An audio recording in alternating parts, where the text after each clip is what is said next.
I just picked up South Korea and Japan on 10 meters. Oh, get the heck out of here. I'm not kidding. I'm not kidding at all. In fact, South Korea is still on there. What's this frequency? Hang on. The Japanese station's on 28,440. The South Korean station's on 28,495. Go get them. I just hooked up my classic. Yeah, because it's classic radio roundup. Yeah, and I turned off my amateur rig to put my classic radio on for classic radio roundup. Yeah, that's right. Dirty clarifier. There we go. That's closer. Close enough, I guess. I've worked Japan plenty of times before, but Korea's a new one for me. I never worked Korea before, so that's a new country for me on 10 meters.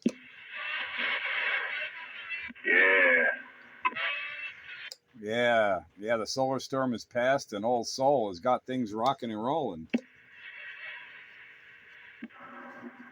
Yeah, it's funny because today wasn't really particularly bad for downgetters. Relatively stable. Well, the storm might have still been going on. It finally cleared out. Just because conditions were one way earlier in the day they can always be different later in the day, or vice versa. Well, that's true. It's the one constant about the ionosphere is it's always changing. Change is the one constant in the universe. And that applies to the ionosphere when sunspots and solar flares and all that good stuff's flying around up there. I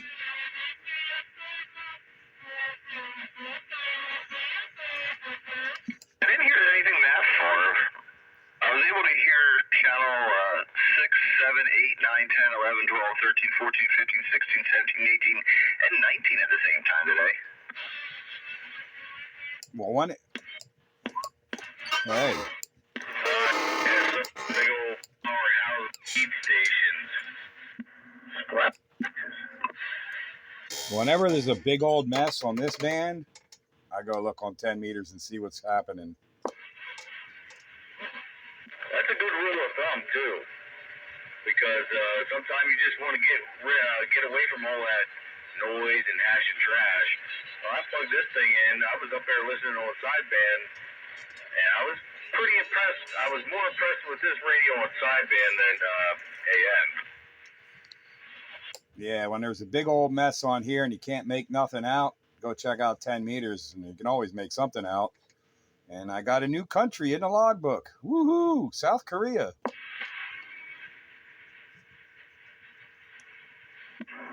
Well, there you go.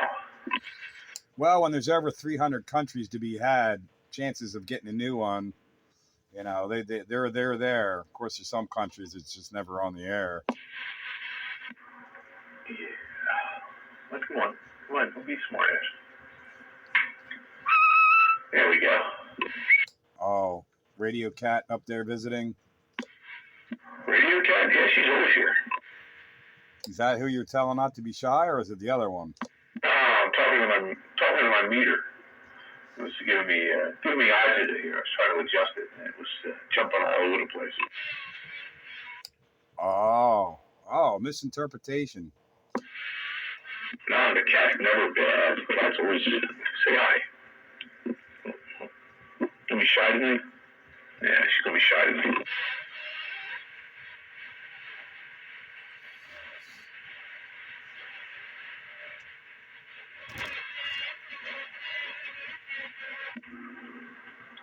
Are you running a video gate tonight?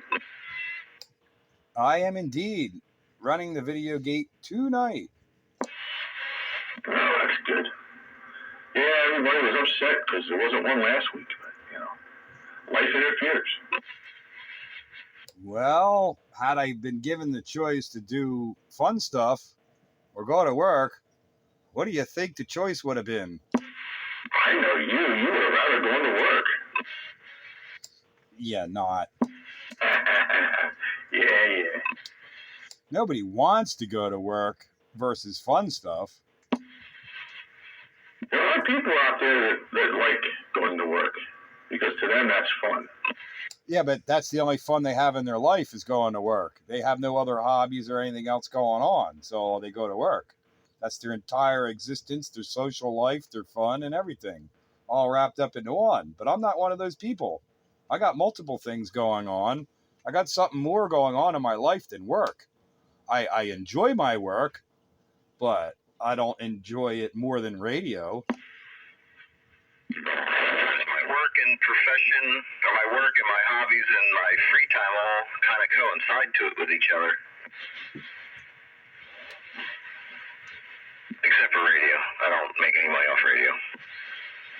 I had some fun today with old Mister. My standards are too high. Your standards are too high. Yeah, the dude that told me that, he was in there again today. The subcontractor. Oh yes. Is that like you have too many morals? I don't know. What's a moro? You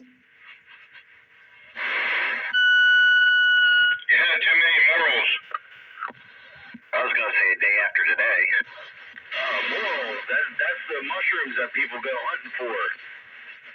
What do you mean morals? I don't have any morals. I gave that up years ago. Yeah, I'm a gutter rat. I just thought maybe with that high standard of living you'd have too many morals.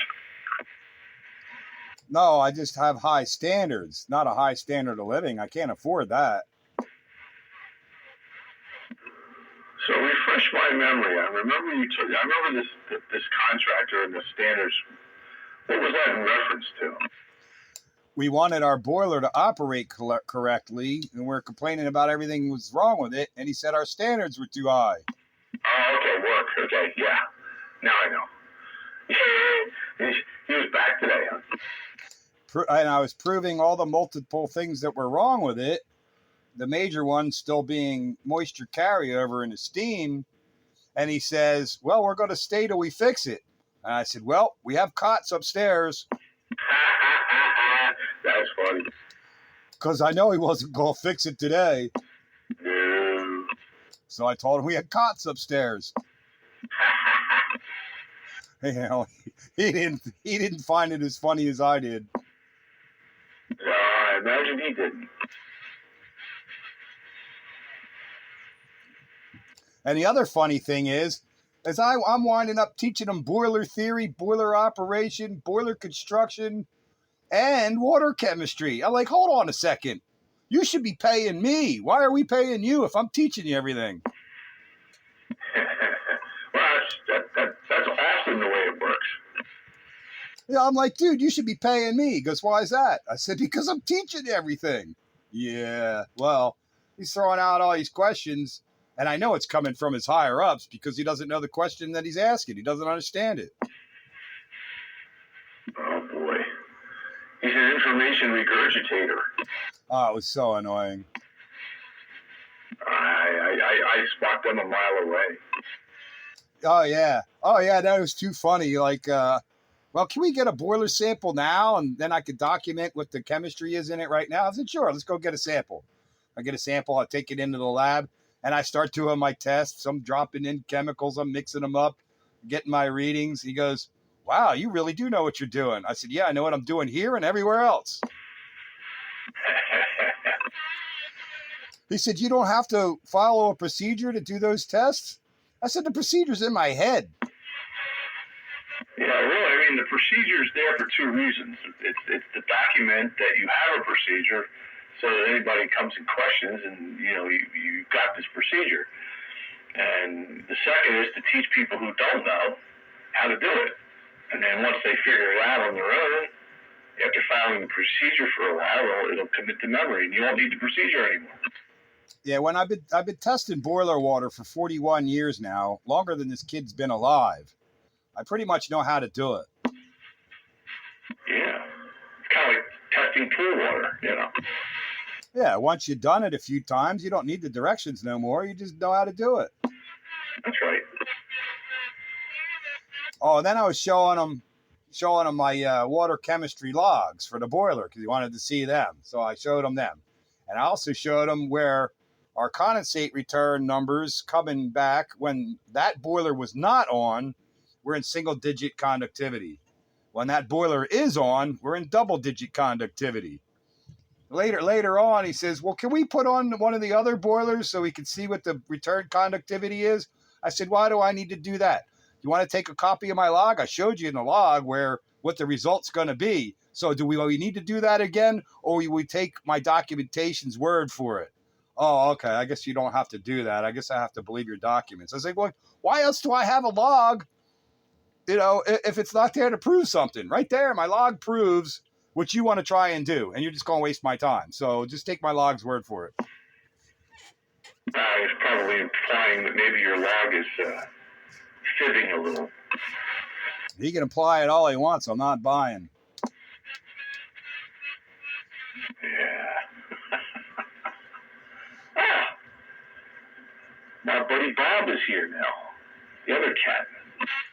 Oh, Bob Cat. I get it. Well, it's an acronym. It stands for Big Orange Buddy or Big Orange Boy. Bob Cat. Anyway, enough of that. That was the fun that I had today. Knowing what I was dealing with, I was being nice, but I wasn't letting them take me around the block either. That's right.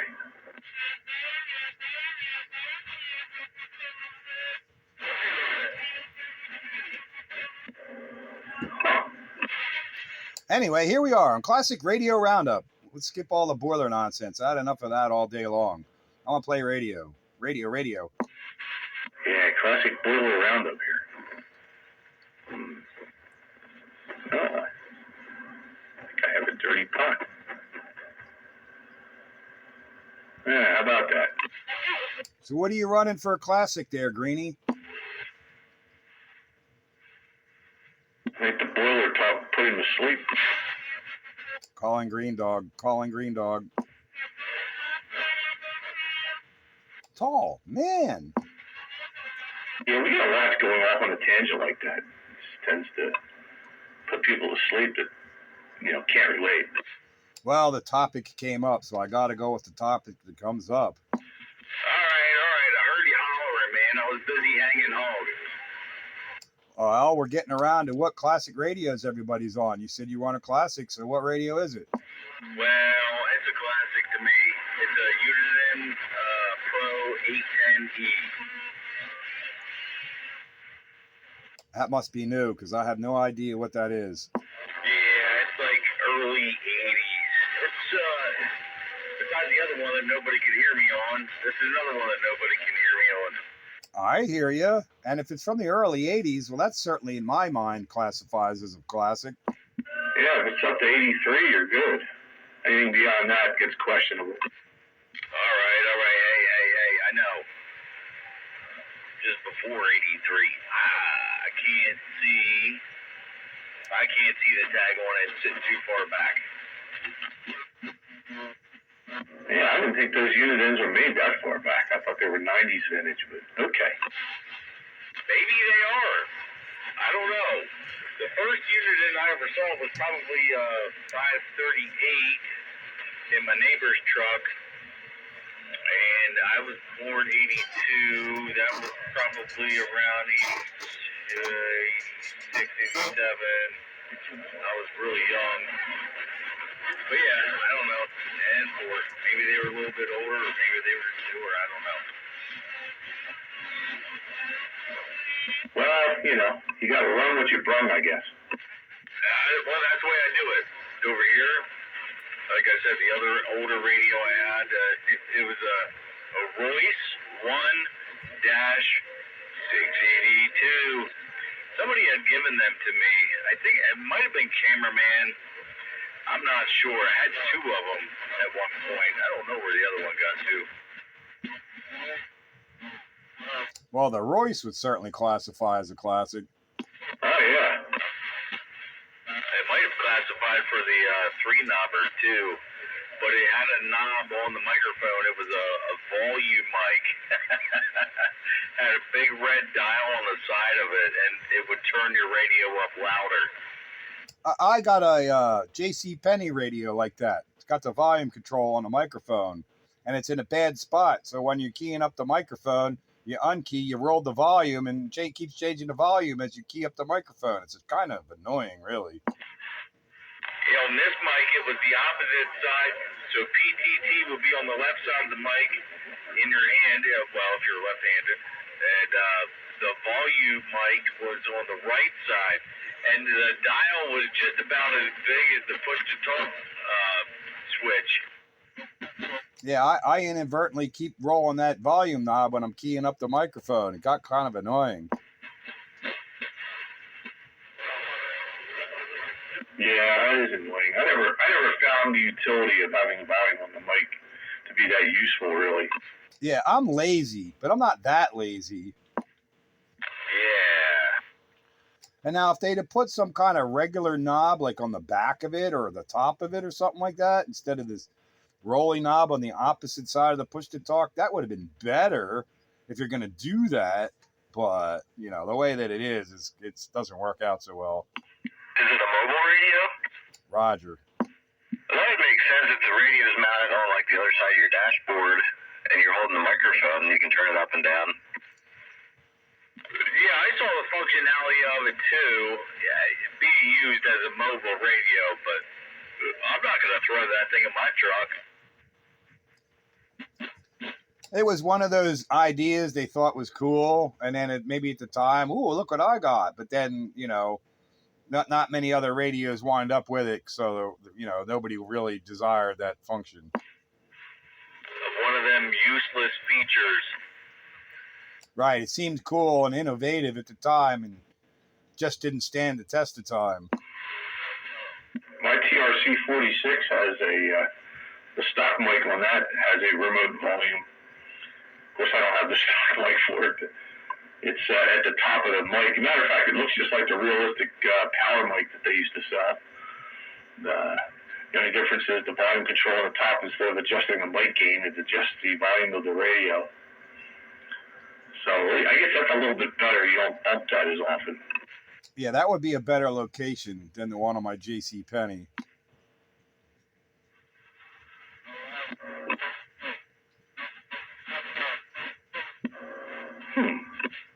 Well, so what's your classic tonight, Dave? High gain 623. Oh, man.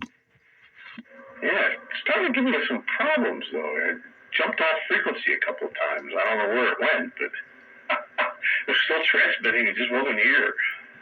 Oh, I guess maybe there's some dirty contacts on those boards. I'm going to have to pull them out and clean them. That seems like regular maintenance for that radio. You've done that before. Yeah, those Molex connectors are real buggers.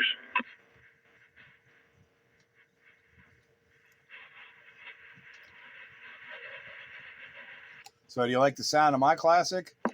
Yeah, what is it? I couldn't wait for you to ask. Pearce Simpson, Super Lynx. I was waiting you to say super satellite, but I'm thinking, no, that doesn't sound like the Demco. Yeah, I don't think I could sneak this one in as Demco wannabe. No, it doesn't have the same ambiance of audio, you know. Yeah, it's not like sneaking the Metrotech in as a Tram Titan 4 or something. Yeah, right. Yeah, there's some kind of nonsense going on in the background here, too. I don't know if that's spurs or...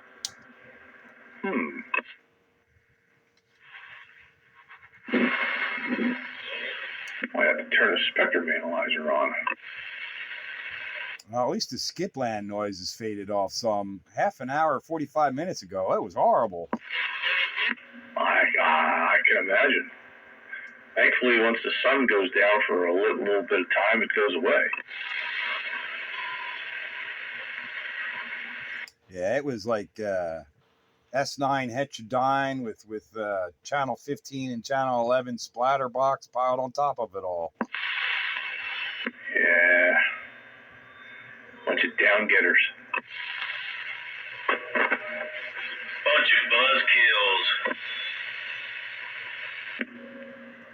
All right, let me see here.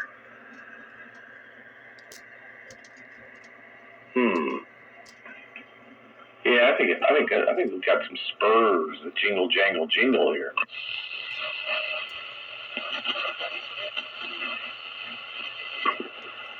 This microphone's squealing. No, not squealing. All right, that's the way I like it. This backlit S meter here is kind of rough on the camera. It blotches it out far away, but up close it sort of makes it better. Move the camera up close. Gives it you can actually kind of see it now. Yeah, see, that's a problem. The light's so bright, it like washes out everything, and all you can see this square, but you can't read the numbers or anything. No, it's not clear, but it's you can certainly tell now. Yeah. But I had to start out with a full view of the radio. Now I can zoom in on the S meter. All right, let me see if this is quiet now.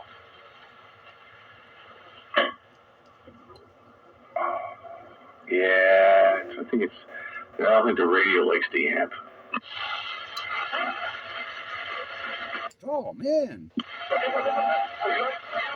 Yeah, there are some radios that don't. I wonder if I could maybe change the jumper. Sometimes the length of the jumper makes a difference.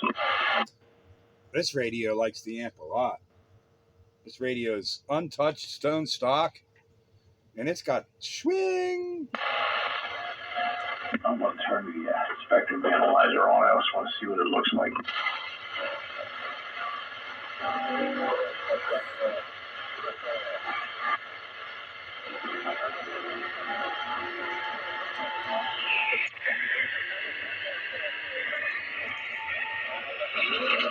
I'm trying to run my mic from the camera.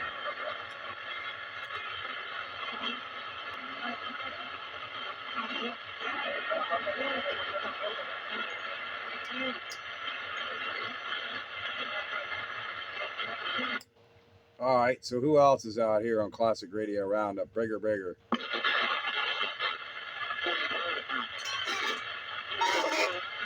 Oh, man.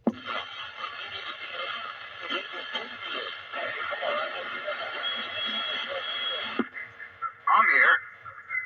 I'm just not hearing anybody else. Well, that's the time for you to speak up. Hiya, Renegade. That's right. Hello. Yeah. Oh, no. I got connection issues here. Why? Well, Dave's had problems. Now it's my turn, but I think I'm all right. You had a microphone, Grim. Yeah, you were good that time. You were cutting out. I thought my PLL was going nutty again. Ooh, this is ugly. Yeah, it wasn't you that time. That was me. I heard you, Green Dog. Yeah, the gremlins. Yeah, you gotta watch them gremlins. They get in everywhere. Was that JR out there? No, it's Renegade, Wayne. Oh, what's his 20? About 2 miles south of me. Okay, 10-4, yeah, I can hardly hear him on this radio. I'm pretty sure I heard him better on another radio. You know where the Hilltop Hamburgers is on Ridge Pike? Yes, I do.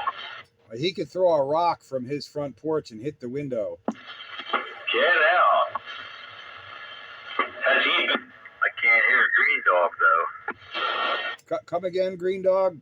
Wayne can't hear you at all. That's crazy, because I thought I centered this out about south-ish to get to you guys. Has Wayne lived there long? A couple of years, not much longer than a couple of years, and his antenna's not that high off the ground, so that's probably why he can't hear you. Yeah, all right, 10-4, yeah, and I'm transmitting flat side.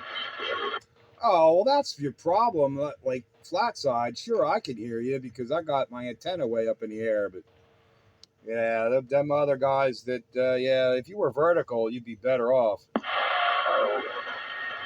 That's what I keep telling them. There he is. Yeah, I knew it. I knew I heard you in there. You can't talk to the locals on a horizontal antenna unless they got one too. Yeah, this wasn't really set up that way. But, you know, it was the only antenna I had up at the time. I'm in the works. So I'm on my horizontal antenna right now, but I'm going to be down to everybody else. But I'm probably the same or better to you. You're a lot louder.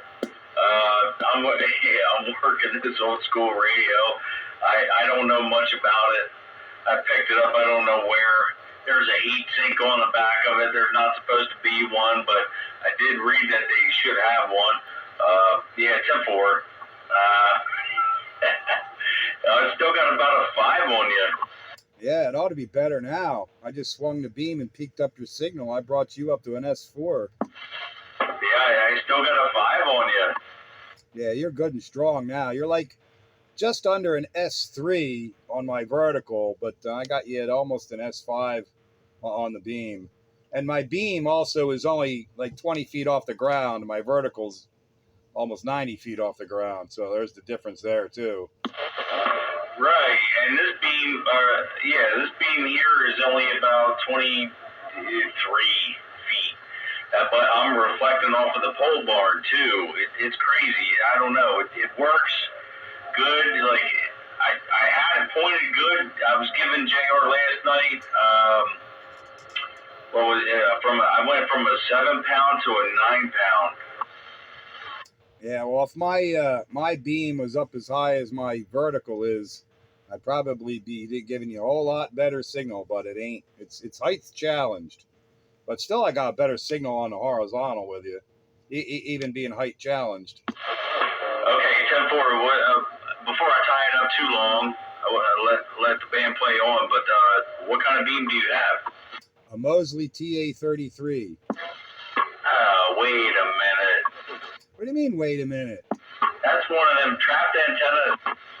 Yep. Full-size elements on 10, trapped elements on 15 and 20. It does 3 bands. 10-4. It's how many elements? 3 elements. That's the 33 means 3 bands, 3 elements. All right, you don't have to yell at me. No, I'm just telling you. TA33, 3 bands, 3 elements. You hear Mosley TA34 or TA35, TA36, you'll know what they're talking about now. Yeah, I should have realized that. You're right. 10-4. All right, hey, let the classic radio back at it. I'm going to sit back and listen. All right. Well, it was fun to test it out, though. You know, horizontal to horizontal works, but horizontal to vertical, this proves it's not so good. But anyway, I still hear you on the vertical. I'm going back vertical. County wide. It doesn't help if my antenna's so wide. Wide glide. Oh, man. I had to switch radios. That was dirty as hell, man. Oh, the Utopia needs some maintenance, huh? No, I don't think it's the radio. It's just when the amp's on, the two don't like each other. Now, how is that? How can that be? It's still putting out, 4 watts or whatever RF, still RF power. I mean, why does it care? I don't know. I think it's the amp. The difference in impedance can sometimes drive it into spurs. I've noticed that with a couple of different radios. Does that radio have an output tuning network that you could tune it into the amp better or something? Well, it does have a pi network, like you would have in the super cell. Yeah, I didn't try screwing with that. But like I say, I can change the length of the jumpers, and sometimes that makes a difference.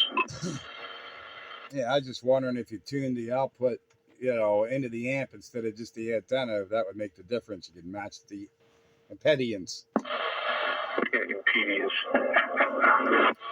That was a 05-ism. Oh, absolutely. So I put the Cobra 139 XLR on, but I think I might be too loud. That thing is loud. Oh yeah. Got that It's got that CB radio sound. Well, that's what I strive for with this Simba. It seems to do good big CB radio sound. Simba. Yeah. Whenever I think Pearce Simpson, I think of Simba, but it's not. Yeah, the Super Lynx. Yeah, well, you know, that's what those radios were noted for back in the day. Yeah, big CB radio sound. It looks that way for my metering. Punchy and bright too. What kind of mic are you operating? Silver Eagle. Yeah, okay. That's right. Silver Eagle. And it's not even turned up all the way. But it should be. Yeah. There's a few radios that need it that far up, but not too many. Well, I thought it was all knobs to the right. Oh, yeah, except for Classic Radio Roundup. Yeah. All knobs to the right.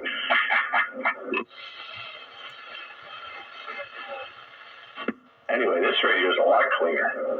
Only one little spike on the analyzer, and that's the way I like it. This radio came from the Badger Freebie CB radio grab. Yeah.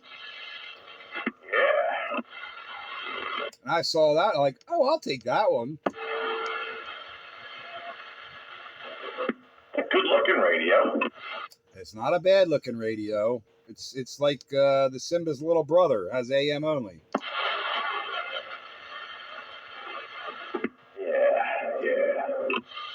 It's got a bunch of knobs on the front, simulated wood grain vinyl finish and all. That's right. Got that meter that just looks at you like it's a lazy eye. But yeah, the meter swings from the top. It's different than most meters. It swings from the top. I kind of like it. Yeah, it's like the Simba meter. Yeah, I like the ones that swing from the top. They're kind of cool. Yeah, you're swinging from the trees. Yeah, what he said, swinging from the trees. Oh, that's right. Rooster's in here. Rooster! Spitfire, Bagger. That's right. That's right. Yeah, that's the ticket. Yeah. That Browning you got there, Rooster, that thing sounds good. It's got good audio. Except the ping's too long. Well, there's that, but I wasn't gonna point out the obvious. Yeah, I'm running a Golden Eagle mic on it. Yeah, that thing's nice, man. That thing sounds really good. All except the ping. Yeah, 10-4 on that. Well, in another month or something, I'll have to bring it down to you, but I had to just pay for some other things first. I wonder if it'd be easier if I just came up there with a soldering iron and a capacitor. Oh, whatever you want to do, I'll make it worth your while. Yeah, I'll have to come up there with a selection of capacitors and a soldering iron. Instead of, you don't want to be dragging that thing all over the place. The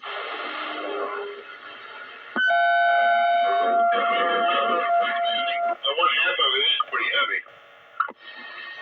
Yeah, that was a perfect double. You and Bagger are the same strength, so I'm going to call it Bagger, you go first, and then Rooster, you go. I said basically, those old Browners are kind of delicate. You don't want to bang them around too much more than you have to.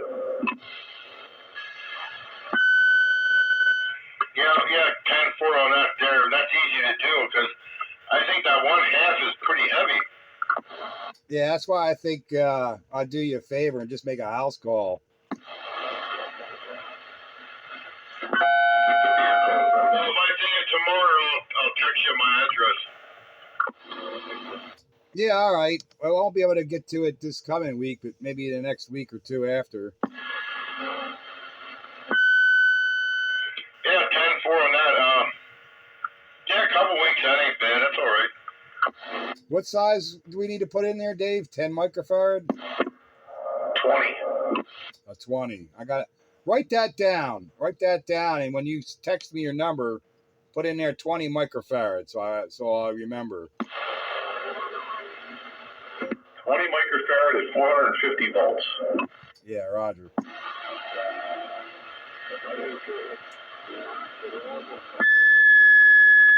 I wrote down 20 MF, 450 volts. All right, yeah, just send me a reminder when you text me. Okay, 10-4. I'll know what all that means. Do you have one of those caps, Pete? I'm pretty sure I do, but I'll double check right this minute just to make sure. Okie dokie.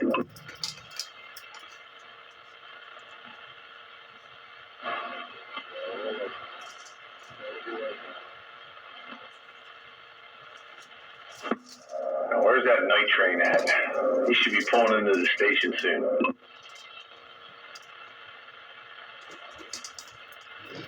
I guess 10,000 microfarads at 35 volts ain't gonna work. Well, it'll ping from now until the cap blows up. I just thought I'd throw that in there.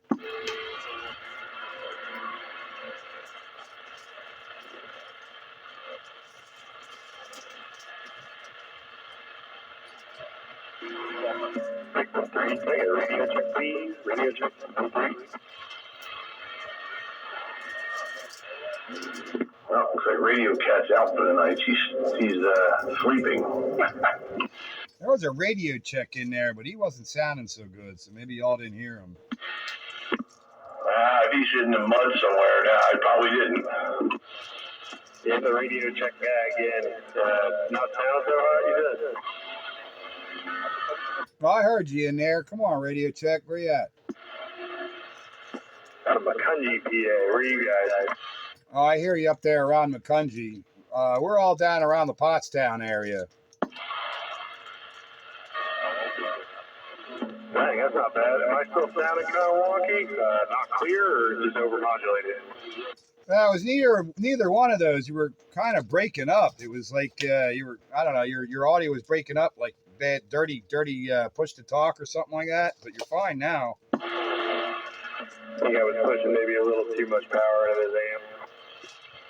Yeah, you sound pretty good down this way. Welcome to the Classic Radio Roundup. You got the Spitfire here. Oh, I'm sorry to jump in, you guys. I was on my antenna. I was just kind of scrolling around the dial, so I heard something. I'm going to leave you all alone. Oh, you're welcome to join us. We're here every Wednesday night from 8 to 10 o'clock playing with our old radios. Come on. I got it written down. Be there next week. Who's up there in Macungie? What do you go by? They call me Spam Can or 573. Yeah, I didn't catch the first one. That echo's messing things up in my ears. I'm not a fan of echo, but yours is all right. I just didn't get it. Okay. Sorry, they call me Spam Can. Spam can? Like spam to spam? I think you said spam can. All right there, spam can. You're welcome to join us or move on or whatever. It don't matter. It's all right. It's all good. So anyway, this is the Classic Radio Roundup every Wednesday night, Channel 13. Sounds good, man. I appreciate that. I was just turning my echo off. See you guys next week. Yeah, that's a lot easier on my ears for sure. Well, thanks for turning that off and making it more readable to me. Anyway, all right there, Spam Can. Good to hear you up there around Macungie. You're doing your thing down here around Pottstown. Spitfire 441 is on this antique radio. Have a nice Spitfire. Yeah.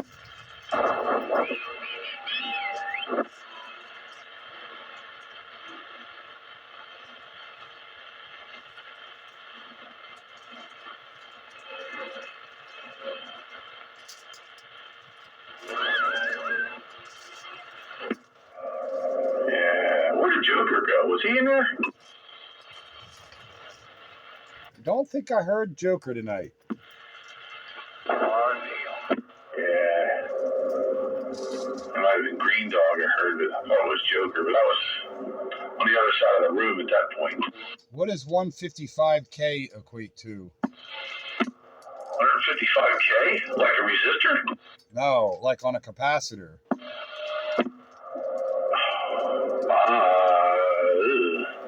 155K would be 15 and 5 zeros. Yeah, that old 6 West Texas. I guess picofarads. Cracking, old man. I thought it was more than picofarads, but you're probably right. Well, I guess that's not going to work. Nope. I do not have a 20 at 450. West Texas out here smoking.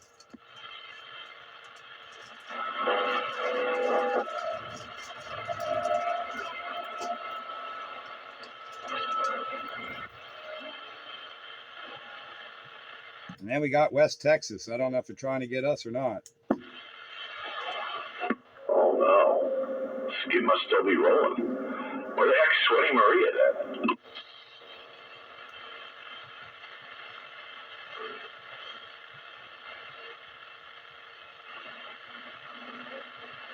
Oh, 155 is 1.5 microfarads. Yeah, as I say, it's 15 and 5 zeros.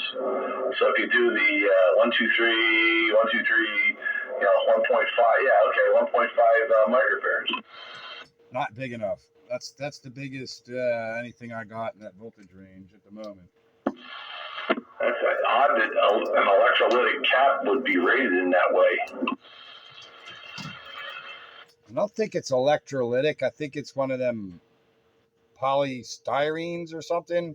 I bought these when I was restoring some of them freaking ancient broadcast radios, and it had weird values at super high voltages.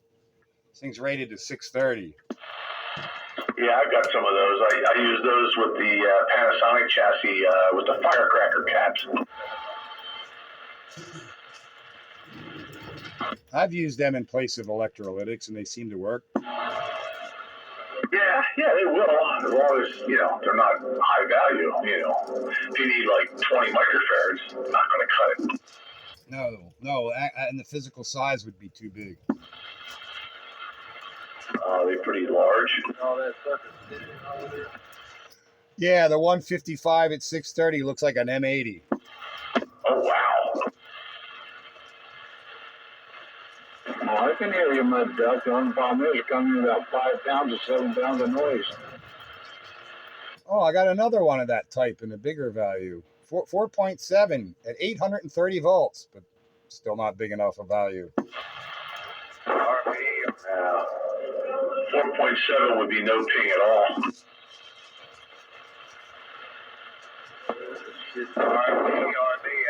ATL. You gotta have some ping, man. It's a brownie for all intents and purposes. Oh, I agree, but I seem to be. They're not looking. Let me check another box. Hang on, I might be in the wrong box. Yeah, you gotta check all your boxes.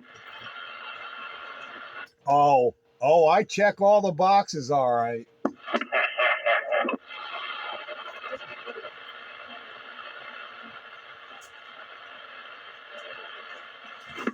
27.115 on your AM radio dial. Classic Radio Roundup.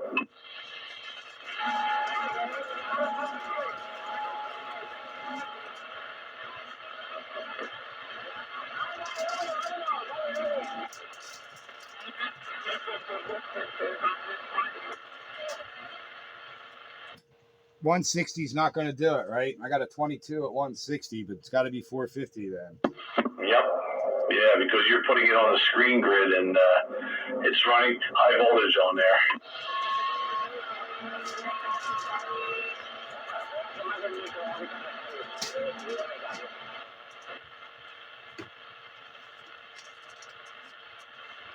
I have to look around a little bit. I got another box of caps that seem to be among the missing. It's funny how things just kind of walk away, like, rolls of ladder line and, This past weekend of mine, I searched all over, high and low, for that roll of missing ladder line, and I cannot find it for love or money. Although, I did get another 160 meter doublet completely built. Now I just got to hang it. I'm waiting on 600 feet of 3/8 stack run rope. Then you gotta shoot an arrow into the air, hopefully not miss. I was drinking out with a neighbor out back on Tuesday, and the sun was glinting through the trees. He goes, "What's up there in your trees all sparkling?" And I look up like, "Oh, that's fishing line." He goes, "Okay, why is there fishing line hanging from the tree branches sparkling?" Because there's ice on it. No, because no, there wasn't ice. It was warm out. It was because those are the lines that didn't make it. Oh, yes. You know, it wouldn't go all the way over. It wouldn't come back. So they break, and then whatever's left hangs there. He's toilet papering his own yard. I guess you could call it that. That's what it reminded me of. Yeah. Oh, I found some 47s at 450, but that's too much. That's probably where he's at already, right? He's probably more than that. 47 would be probably a little, it'd still be long.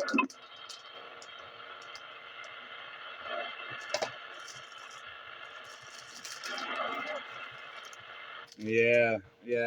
I don't know. I got another box here I can't find, but I got a pack of 47s here. 450. Those seem to be like the filter caps you need for the power supplies and all. They're pretty common. Yeah, that's a good value for a power supply filter.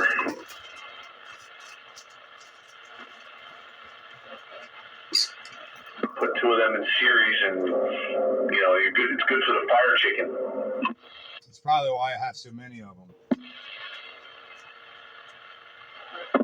The pirate chicken? Yep. Huh.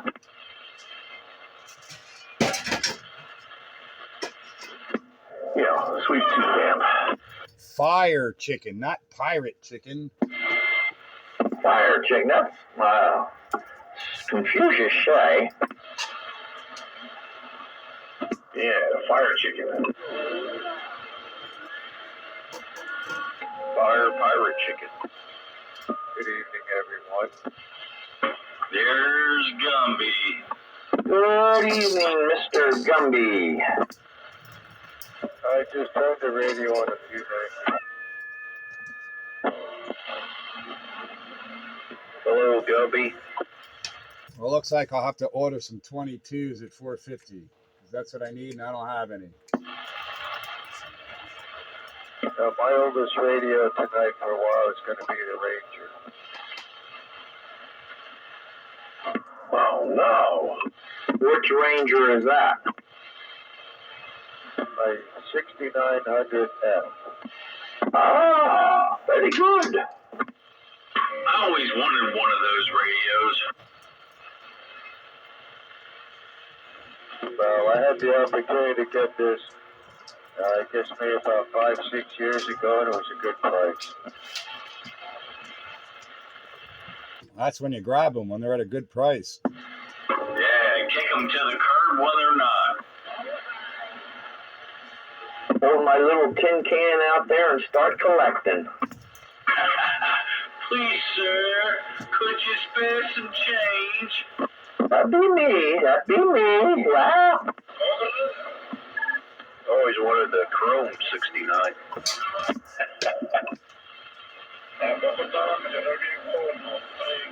Oh, I forgot, it also has turbo behind it. Oh, now you're just bragging. Oh no, a bragger. Must be like 05. He's got the turbo model. He must have been holding an accordion with that tin can. Big old turbo. Dancing the jig. Hey, Mr. Green Dog. Mr. J.R. Ring. Oh! Hey, I gotta tell you, that vertigo looked really nice. It looked real pretty. You're coming along there. All right. I don't want to hear it. Yeah, it's just gotta get vertical, not horizontal. Well, I even sent you a video on how to do it there, Just like your wife said, you know, you got to get it up. I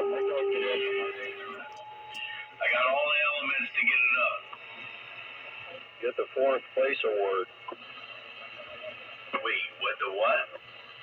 You got the 4th place award. I'm not racing nobody. Well, and everybody getting their antennas up. Skippy's first, Gumby's second and third. You forgot Cattle Master. I got my antenna up, but I plan on getting up another one. Put up what, a wire antenna? What did he put up, IMAX? You forgot a lightning rod. Yeah, lightning rod too. Yeah, he put up an IMAX 2000, or yeah, whatever, IMAX, whatever they call it. Optimizer. Yeah, that's bored. I built another 160 meter doublet there, JR. I got to get that up. Oh wow. Oh wow, 160 meters. Nice, nice, nice. Yeah, that ought to do you. That ought to get you up there a little bit down there. Did you do 160 tonight? I was on there calling off and on from 6 o'clock till about a little after 7, and I gave up. But yeah, this antenna is the same as the one that I have up already, but it's going to go perpendicular, like that, perpendicular to the one that's up there. I want to see if it makes any difference. I wonder what would happen if you co-phased them. Well, I asked Dave about that, you know, WV.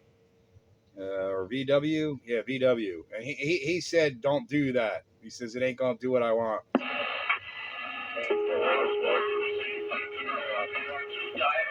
up, basically the same meeting point, going opposite direction and co-phased them. Would it work? I would say it would work, but the only way you could tell is to try. I have a question for the 2-meter operators on here. I got 2 meters on my radio, S meter and an SWR meter. Yeah, and I got 2 meters, but I don't operate it.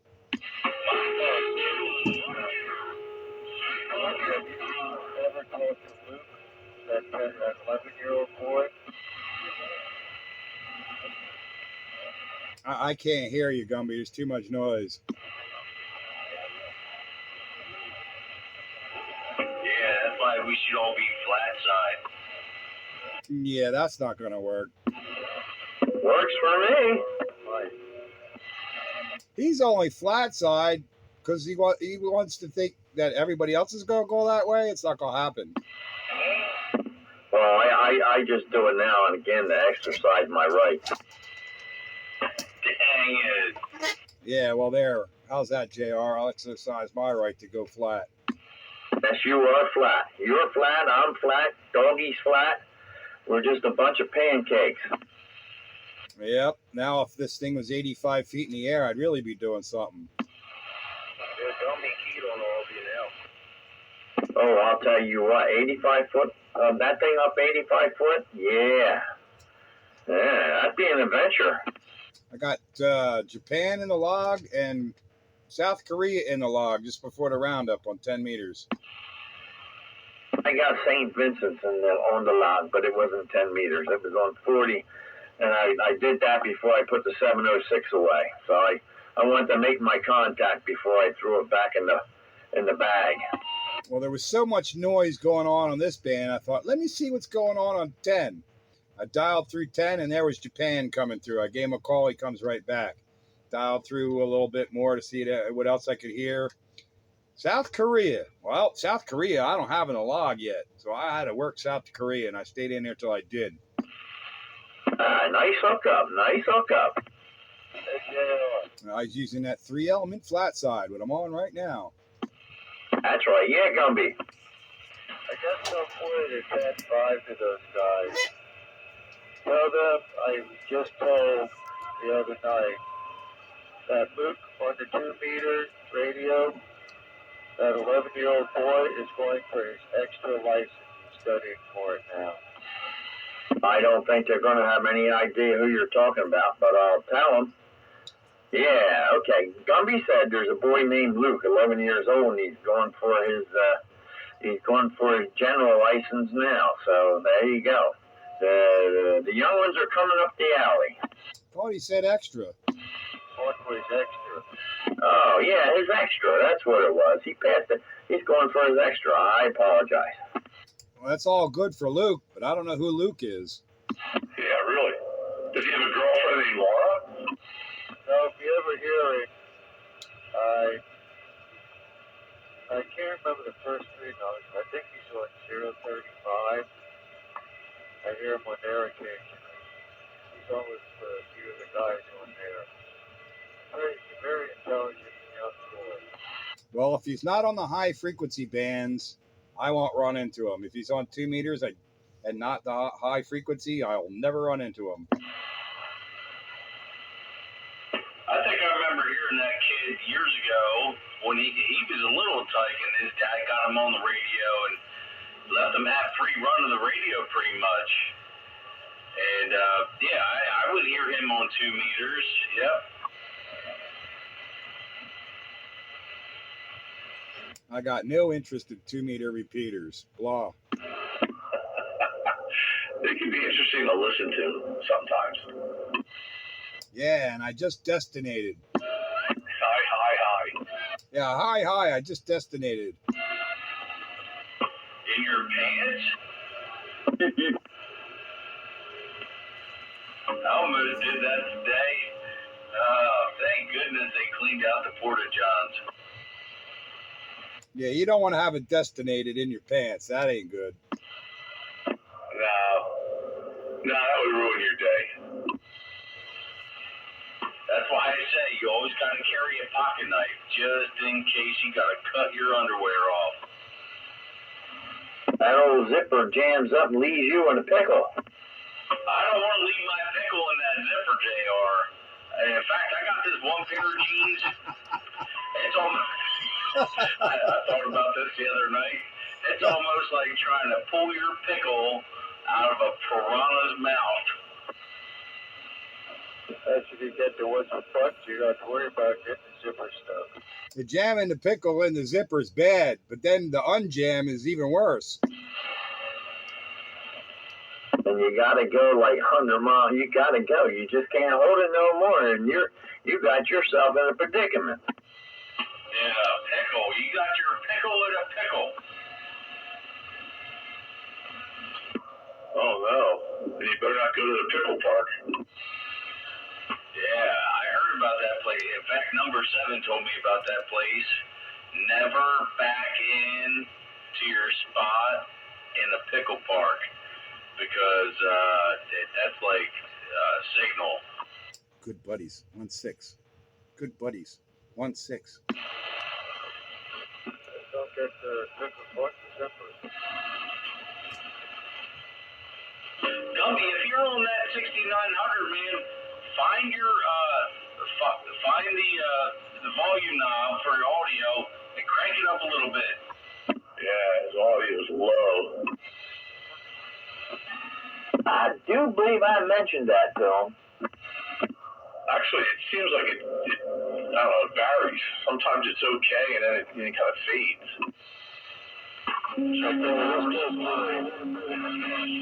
Last classic radio roundup, I tried running that 682, and the power supply I had it hooked up to, Bagger actually wanted to ask you about this. Is it fixable? I would turn the power supply on, click the radio on, it would light up for like a second, and then all the lights would dim out. And is that because what? The power supply laid down, or is that because the radio did? Well, I plugged that radio into another power supply, and the radio worked. So that's what I wanted to ask you about. It's a little 10 amp basic power supply. It's a trip light. It's a little trip light, 10 amp power supply, and it would only fire up the radio for like a second. The lights would come on, they'd shut right back off. Put a voltmeter on it? I did not, although I do have one. Oh, I'd put a voltmeter on it. and see what's going on with that. Yeah. But yeah, it sounds like something in the voltage regulator is laying down or something. Doesn't like to be on for very long.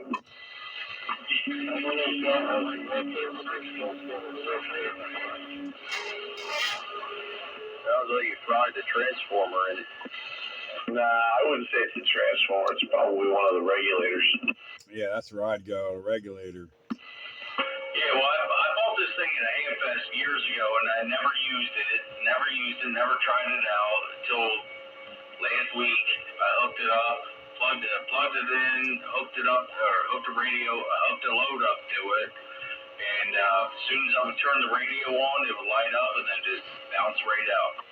Well, if you're in the market for a power supply, I got a 10 amp Astron over here if you're interested. Actually, I probably would be. I picked up a 20 amper at a Hamfest, and that thing works like a champ.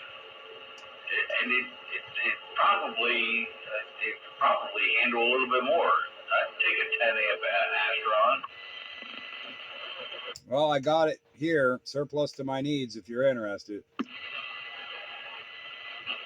Anyway, that is the typical transformer symptom. I've seen that happen.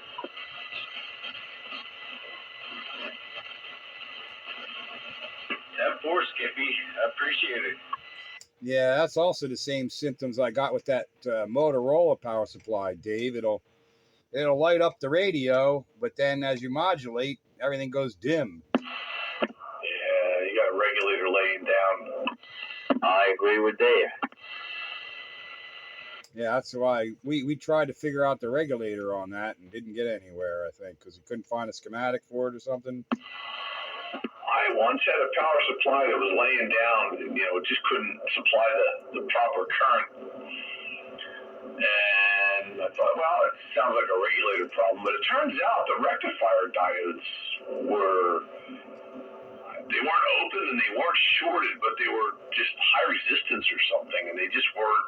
The voltage was just collapsing, and I replaced the rectifier diodes, and that fixed it. It was just an odd thing. Yeah, so you can get multiple symptoms for multiple different issues. Yeah. Hold her at gunpoint and give her one more try. I'd kind of like to fix that Motorola one. That's a pretty good little amp. Yeah, well, yeah, Motorola's high quality stuff. They usually design things for commercial duty, which, it's constant. Yeah, I say amp. I meant power supply. I knew it. I wasn't going to give you crap about it. I knew what you meant. Me too, though. Thought about it. Yeah, power supplies will give you amps, and you can't make watts without amps and volts. That's right.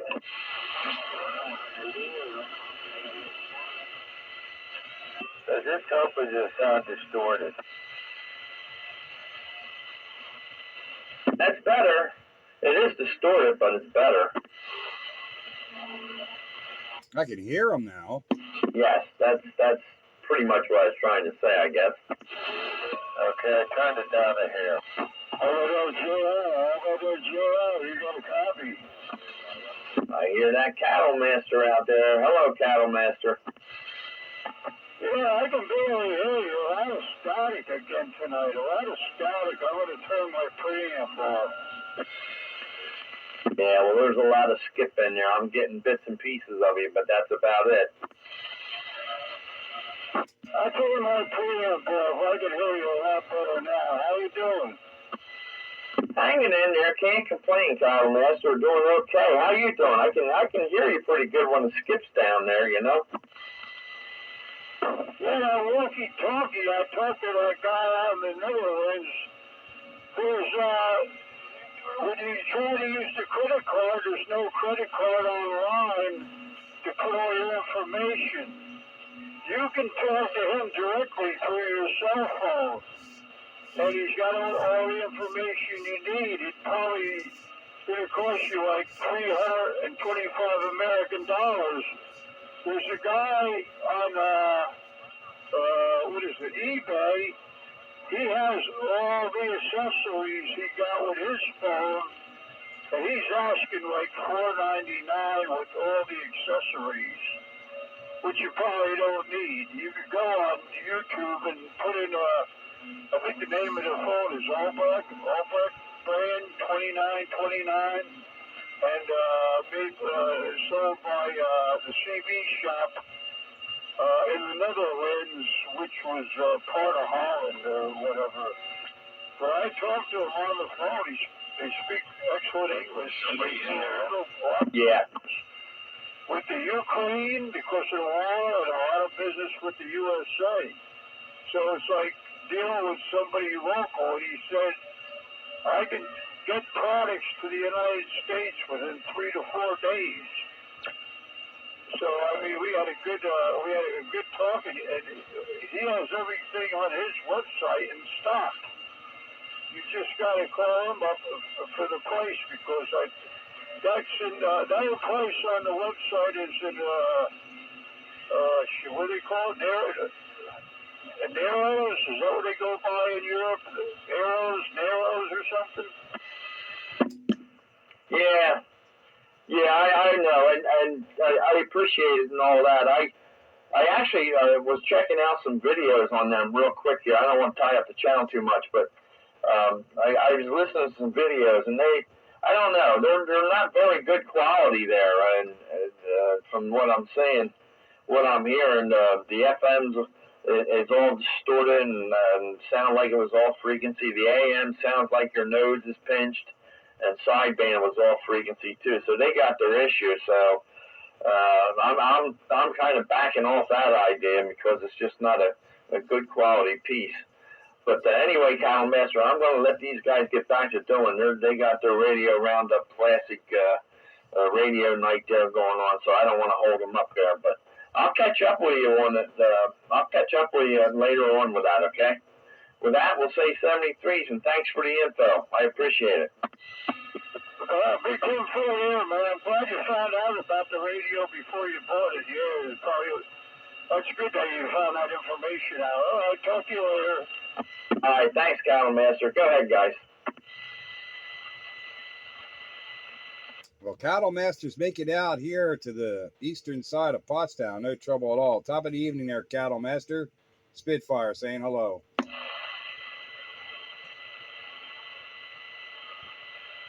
Oh, man. Where's she at?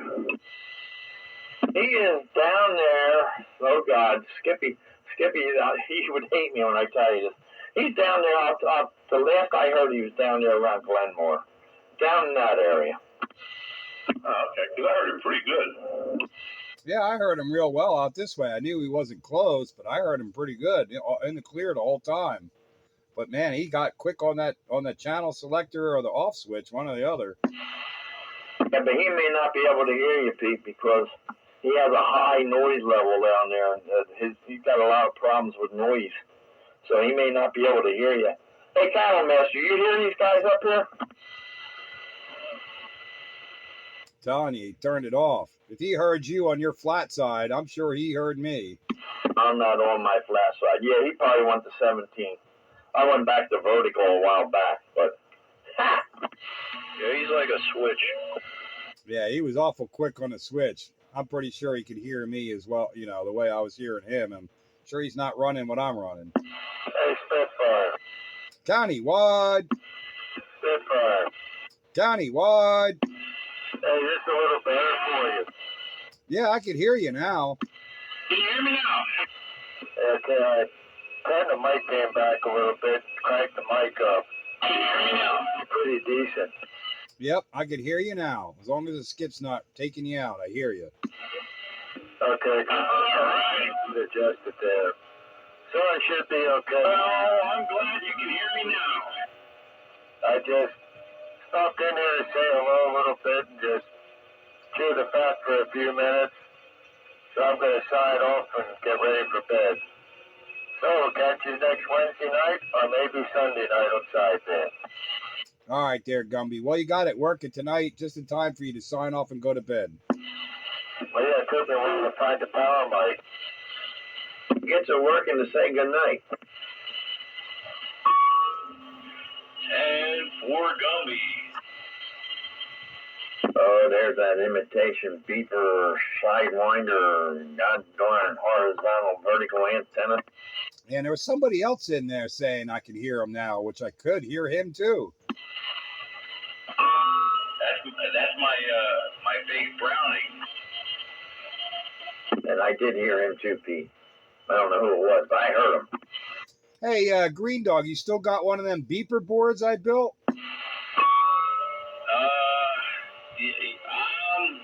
Hold on, let me think about it. It was in the black Radio Shack box. Yeah, I know you bought one from me. That would sound a whole lot better than that thing you're doing now. Yeah, that's the paperclip mod on the D104. That's what I was doing there. I know I have it. I just don't know where the heck it is. Yeah, I got two of them here that are kind of almost finished, but not finished. I need to get one of them working again. I kind of miss playing around with that stupid thing. Yeah. I was just thinking, do you remember all those Roger beeps that we used to hear out there in Skipland? You don't hear it no more. That fad had faded out. Holy cow. Like, I was thinking about this the other day. When Mexico would start rolling in and all the proverbs around there. All those different beeps, we always thought they were like taxi cab companies or something, and you don't hear that no more. It's them multiple beep ones you don't hear anymore. Doo, doo, doo, doo, doo, doo, doo. All that nonsense. Yeah, you don't hear that anymore. Yeah. That's what I was saying. You don't hear it.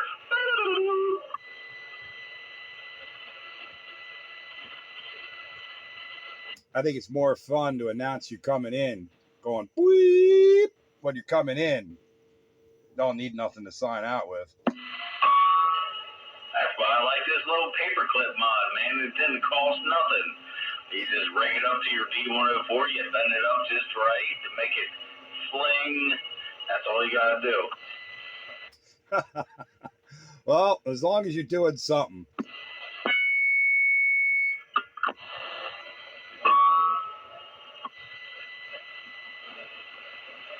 The best part is when you let off the chicken choker and it slaps back on the paperclip and it re-resonates, but nobody else can hear it but me.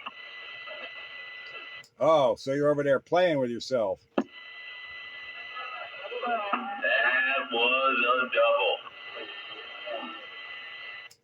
double. Over there playing with yourself and nobody knows it.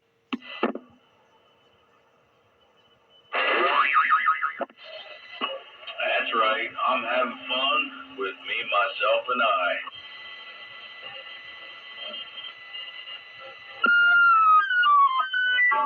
Get right on it, Captain Figure.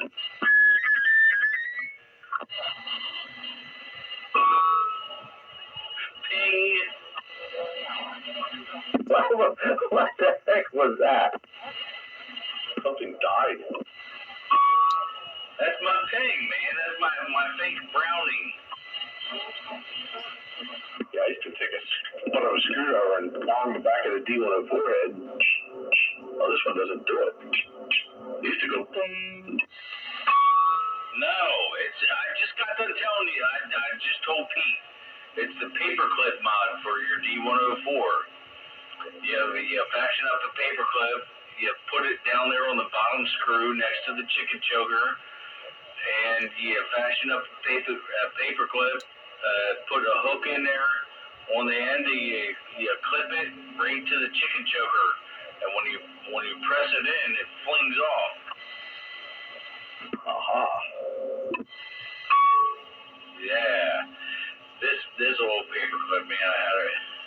I had this thing for quite some time, and she sat there being unused and feeling abused. I had to bend this thing this way, that, just to make it work the way it's doing now. I got to admit, I got to admit it. That thing actually sounds pretty good. Yeah. The only thing is, you have to reset it every time you let off the key. It's not an automatic reset. It's not semi-automatic. It's manual. Yeah, consider it a bolt action. Yeah, or double action revolver. Got it. It's not an assault mic.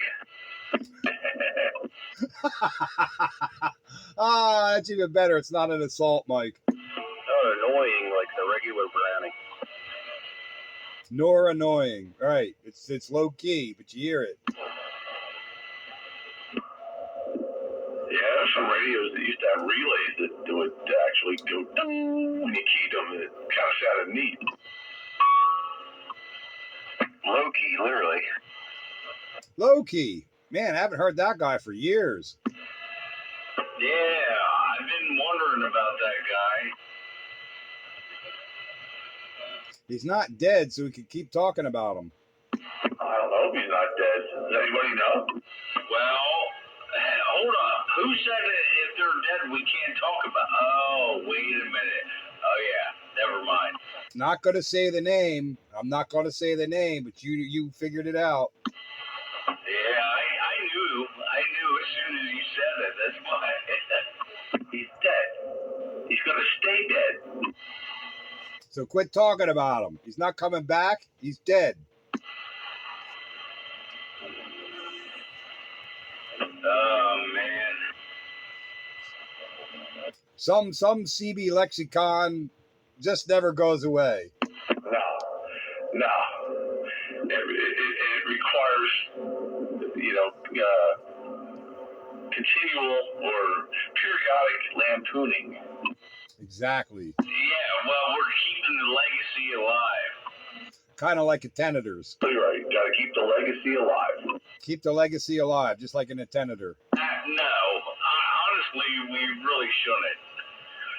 Only because it could come back to bite. Anything that's worth lampooning is worth bringing up from time to time. That's right. Well, yeah, that's why we always bust zero virus balls. I got a big old Hummer. Where the heck is Night Train? Night Train. Yeah, say his name 3 times fast. Like Beetlejuice, maybe he'll appear. It works for Renegade. I said his name 3 times and he came out tonight. I'm still here. I just can't hear them people in the distance. Alarm clock sound. Hey, Renegade, Rooster here. Hello, Rooster. Hey, I just wanted to say hello. I haven't heard you in a while. Yeah, I haven't been on that much, and when I have been, I haven't been keying up. But I'm here tonight. Okay, 10-4. Everything's good, right? Oh, yeah, everything's fine. No problem. Okay, check. Since we're on the subject of Wayne, can I ask a question, Wayne? Of course. Only because when the wife and I were in the car, we drove by your house the other day, and she goes, "Which one is his?" I said, "It's the short bus with the antennas all over it." She goes, "Oh, I see it." Well, she says, "What does he do with himself all day?" I said, I don't know. She goes, "Aren't you friends?" I said, "Yeah, we're friends."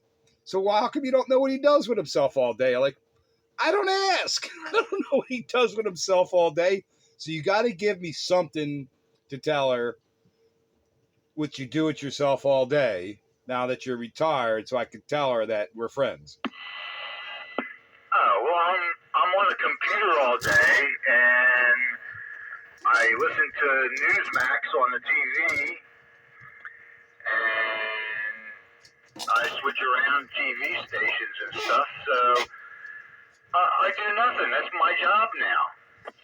All right. I can tell her you spend a lot of time on a computer and flip channels on a television and occasionally get on the radio. Correct. Need to get working on putting that antenna higher.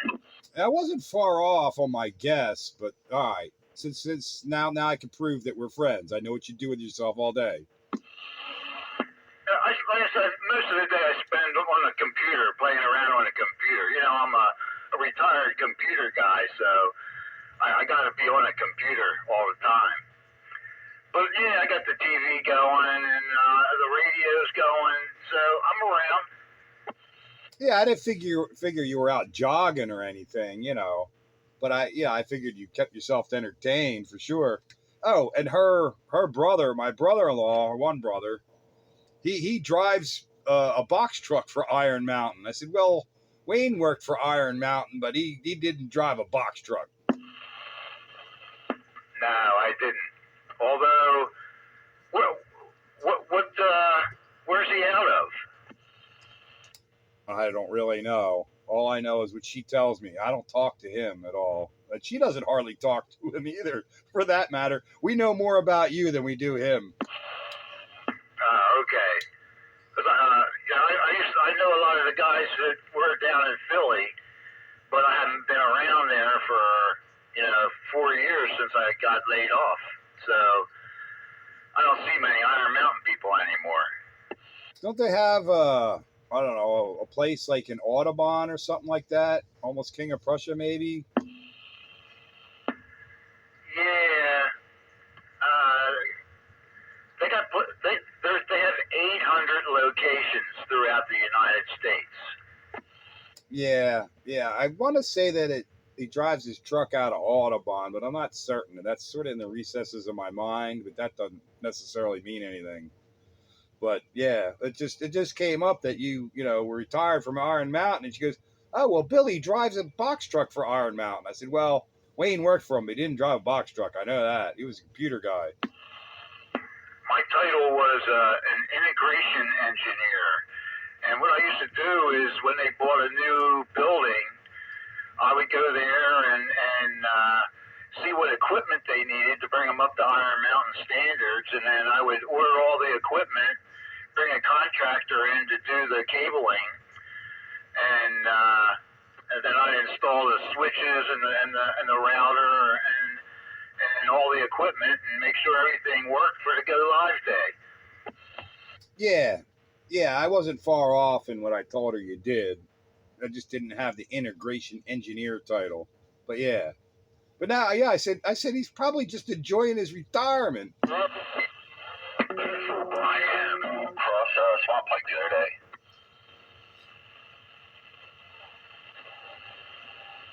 I heard Wayne. Who was the other? I said I just saw an Iron Mountain box truck cross over Swamp Pike the other day in Limerick. Wonder if that was my brother-in-law. There's Joker. Hello. Hello, Joker. Have you been in there long, just listening, or what? I thought I heard you earlier. I was in the very, very beginning. Then I went out to eat dinner, and now I'm back. Okay, so I wasn't going nuts. That's a good thing. Good evening, Joker. Evening, JR. Hello, Joker. Good evening. Hello, Joker. Good evening. Was that, no, I was saying it just went out of my brain. That's what happens when you get old, but you're not there yet. I finally got it down. That was Skippy. That's it. Yeah, it was right on the tip of my tongue, but that was about as far as it was coming out. That's all right. I'll forget next week. Breaker. Uh-oh. Go ahead there, Frank. How about it, JR? Good evening, Mr. Rooster. How the heck are you doing there? I heard you in there earlier, but I almost made it to the microphone. I didn't quite get there. Yeah, 10-4. Yeah, I heard you out there about half an hour ago. Just wanted to say hello, and how are you doing? Well, everything's doing well here. I'm batting down the hatches for the rain and keeping my sneakers on and all that good stuff. Yeah, enjoying the lovely weather. What about you? I'm enjoying the lovely weather like you are, and we just got a new dog. That's about it. What'd you get? What kind of dog? You want a big horse? A border collie and a carrier. I appreciate it, man. Okay. Well, it'll keep you on your toes, you know. We'll let you know when it gotta go. Oh, a border collie. That would be fun. They're very trainable, very smart. You'll have a good time with that dog. You're right there, Bagger. That the dog is I had another dog before this dog, a Sheltie too, and this dog is. I'll tell you, the dog is really smart. I can't believe it. You know Shelties too. I got a Sheltie now. He's the best dog I ever had. Yeah, my Sheltie is a Sheltie too, but poodle, and that dog was great. This dog here is great too. I mean, it was born on December 29th, and it's doing good. I can't believe how smart it is, though. You know, and it's a female. My Sheltie too was a male, so I don't know if it's just because it's a female, but really seems smart. Yeah, my Sheltie. He's so loyal. He's so smart. He's so much fun. He's my frisbee dog, or pretty much anything you want to throw. He's going to bring it back. Throw it again. Yeah, my Sheltie too.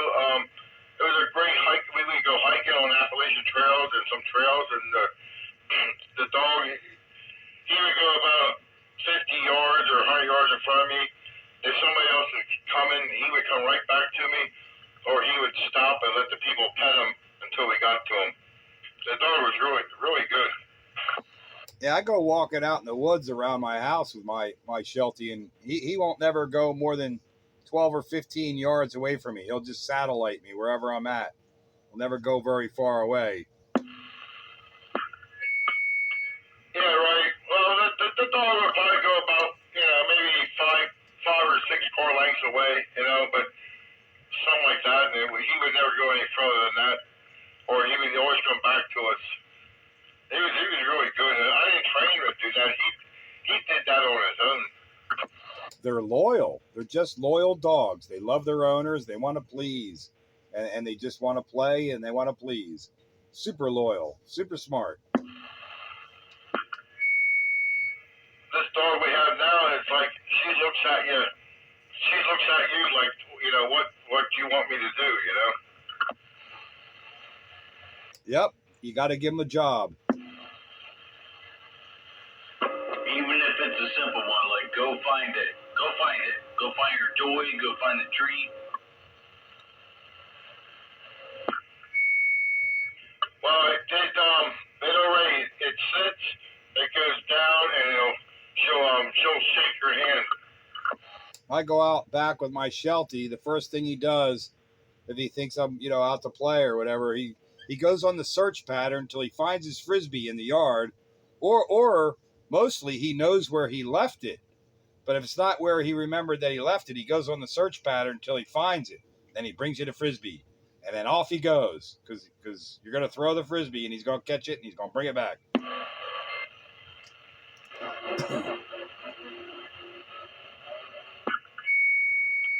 Yeah, we're gonna take her to at least take her to a training school for like at least 5 lessons or more.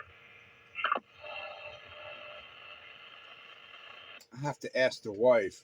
I don't remember the guy's name, but we had a trainer come here to the house for our husky, and he's pretty good.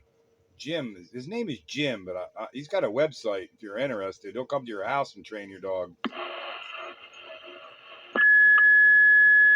10-4. Well, she already has a place that we're gonna go, so up in Porto. So the dog really wants to run, man. I'll tell you. Yeah, well, any collie breed, man, they're all smart and they're natural herders and they're working dogs. They want a job. You got to give them something to do. I'll tell you what, that's a smart dog, man. I'll tell you, that dog's probably smarter than I am. She's really a good dog. I can't believe it. Yeah, I've actually benefited from my Sheltie being older than my Husky. My Husky's learning from the Sheltie. So I got this really well-behaved Husky, which is a rarity, because he's been trained by the Sheltie.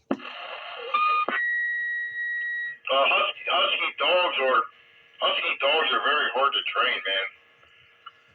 You must have done good there for that dog to be trained, because I know Huskies are hard. They're smart dogs, but they're independent thinkers. You got to get through to them, and it turned out that he just we brought him in as a puppy, and we've already had the Sheltie, and he just wants to emulate the Sheltie. So it's really kind of interesting dynamics. And basically, my Sheltie trained my Husky. He's a pretty good dog. Yeah,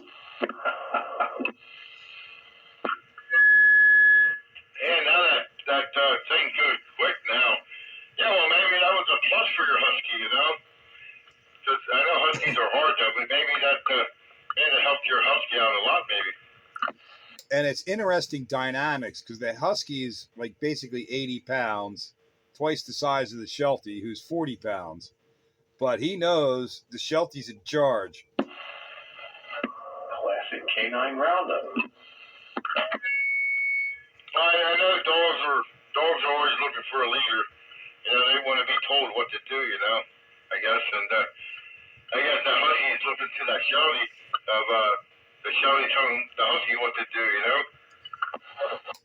Yeah, he's looking for his respect, and he respects him because he knows he was here first, and he's the alpha.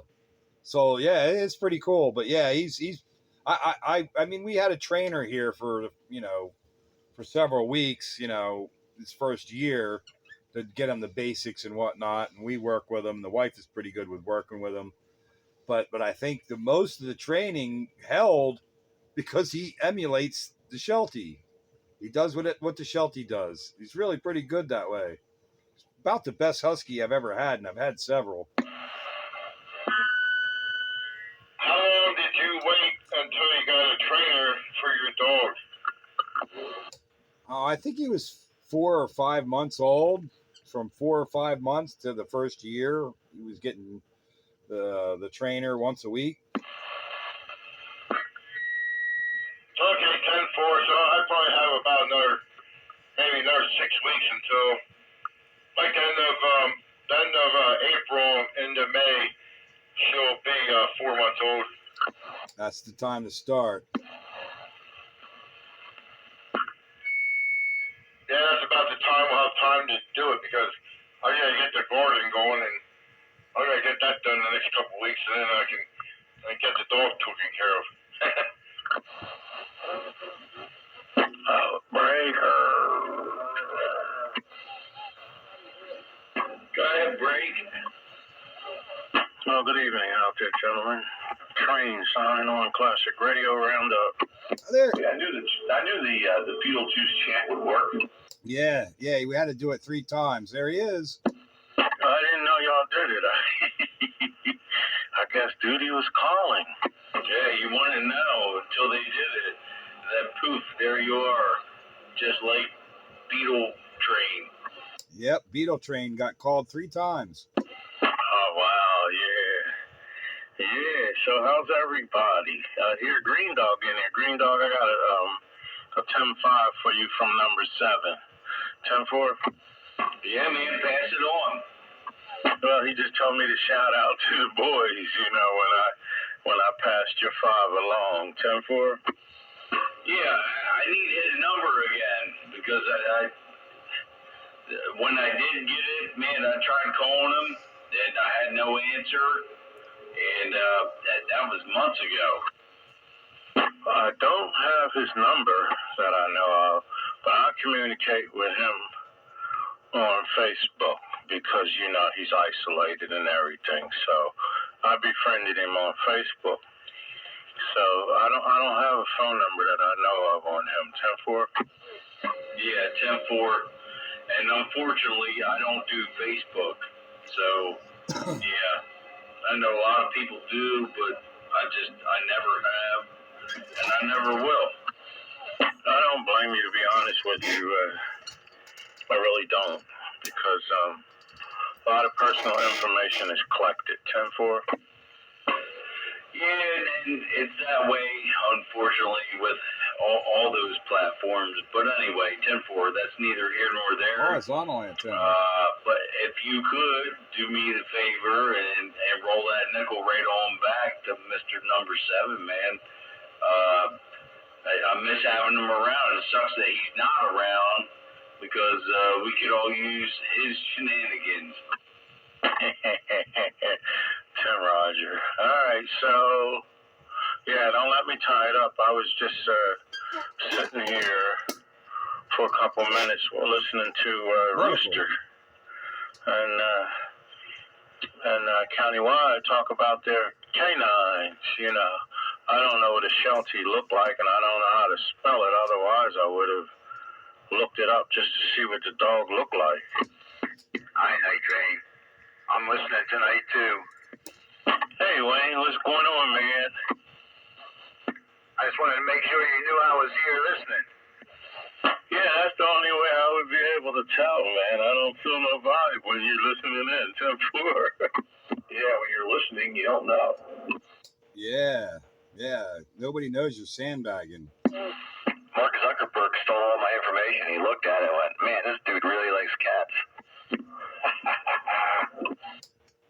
Night Train, that's Shetland Sheepdog or Sheltie. Either one will get you a picture. All right, 10-4. Collie, only smaller. Looks like a rough collie. There's many kinds of collies, but a rough collie, but smaller. If you know what Lassie looks like, put him in the microwave or the dryer for half an hour and you get a Sheltie. All right, I just worked with one. That little rascal was a female. She looked just like Collie, except 1/3 of the size. And she kept barking at me, so I barked back at her. She go, "Alf," and I go, "Alf." She go, "Alf, Alf." I go, "Alf, Alf." You know, every time I come out to the truck, and she's sitting out front catching some sun, she has to bark at me, so I bark back. They can be quite vocal. Mine is very vocal, almost doesn't shut up outside, but inside he barely makes a noise, unless a burglar's entering or a stranger or somebody's at the door or the doorbell rings. Yeah, well, this lady, she said to me that it's a really nice dog and everything. She thinks her neighbor is very tolerable. She said because that dog be doing a lot of barking out there, and it's got like a piercing little bark. But the dog don't mean nobody any harm. It just sees ideas and figured that I should bark at this. So, you know, if I go out to the truck, you know, to unload something or pick up something off the truck, then she'll bark at me. And I bark back. But I noticed that she's harmless. She ain't trying to, you know, start no stuff or anything. She's just letting everybody know that I'm here and that she should be barking. And then sometimes she feels me worthy of 2 barks. I was just wondering how good they are at putting up wallpaper. Well, I've never known them to put up any wallpaper, but I have known them to, you know, to kind of regard the wallpaper, man, especially when we're the only ones there. You know, because the people, they leave me alone, you know. And the dog sometimes is the only company. Sometimes I'd rather have company from a dog than people. Yeah, it depends on what kind of people. Yeah, but dogs I always get along with. People not necessarily so. Well, sometimes what they'll do, they'll just, you know, kind of sit on your drop cloth or lay by your table and just, you know, I'm going to guard you today because there's nobody else home. By the way, could you get me one of those treats from out of the laundry room? That's the difference between my Sheltie and my Husky. Assuming there was a burglar in the house, the Sheltie's just going to bark his head off at him and try and tell us that somebody's here. The Husky will say, "Hey man, I'll show you where the treats are, and you can give me some, and you can do what you want." Yeah, see, give me one of them off the top shelf, if you will. Again. The Shelties are good for letting you know somebody's there that shouldn't be there. The A husky will just like, yo, dude, I'll show you where the treats are and you can help yourself. Well, man, my bitch barks at everything, anything. The neighbor driving down the lane, rounds the corner, and heads down, the headlights flashing. It doesn't matter. She picks up on everything. She's on guard 24/7. Hates it when I leave. Bites me when I'm leaving. My Sheltie don't like school buses going down the road. Now, I'm a couple 100 feet off the road. He doesn't bark at normal traffic, but if he sees a yellow school bus going down the road, he goes to the front window and barks his head off. He doesn't like school buses.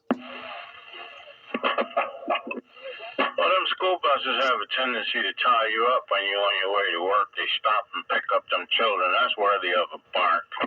Yeah, Yeah, Dave called them stop buses. that's right. Stop buses. They put them flashers on, man, and you gotta obey. And they really stop at every driveway now, don't they? Which is ridiculous. Yeah, it depends on the route and depends on whether there's sidewalks or whatever. But yeah, if you're kind of rural, they stop at every kid's driveway. When I was taking a school bus in high school, we had no sidewalks. But everybody in that neighborhood met on one corner and they picked us all up. There wasn't no stopping at every single buddy's driveway, which I've noticed in that same neighborhood that I grew up in. They now drop you off at every single driveway. Why can't they wait up at the corner of the neighborhood like everybody else did in the past? Yeah, we used to play baseball. We used to play football, kickball at the bus stop, waiting for the bus. All these kids are just watching their phones now. I used to walk a half a mile to the bus stop. Back, you might as well have rode the bicycle to work. And it was a half a mile uphill to the bus stop and half a mile back home from the bus stop. Yeah, because we got 2 stops in the neighborhood, and neither one of them were very close. Poor bagger. Which that was junior high and high school. When we were in elementary school, the bus was across the street, but you know they cut you some slack when you're a little kid. When you get older, like yeah, you can walk. Here's walkie-talkie. Bagger, was that the short buses? The short bus they sent out? No, they only took the short bus was only for retarded kids. Can't say that. I just did. Can't say that. Or you gotta say it proper. You gotta say retard. Mentally challenged. After a while, you won't be able to say that either. Yeah, or we'll use the expression of our friend on 19. They're a bunch of window lickers. Yeah, that's what they are, window lickers. Because you're not claiming one or the other. They're not retarded or retardo. If you're Spanish, wait a minute. That's like Lucy's husband, right? Ricky Retardo, what? That's right.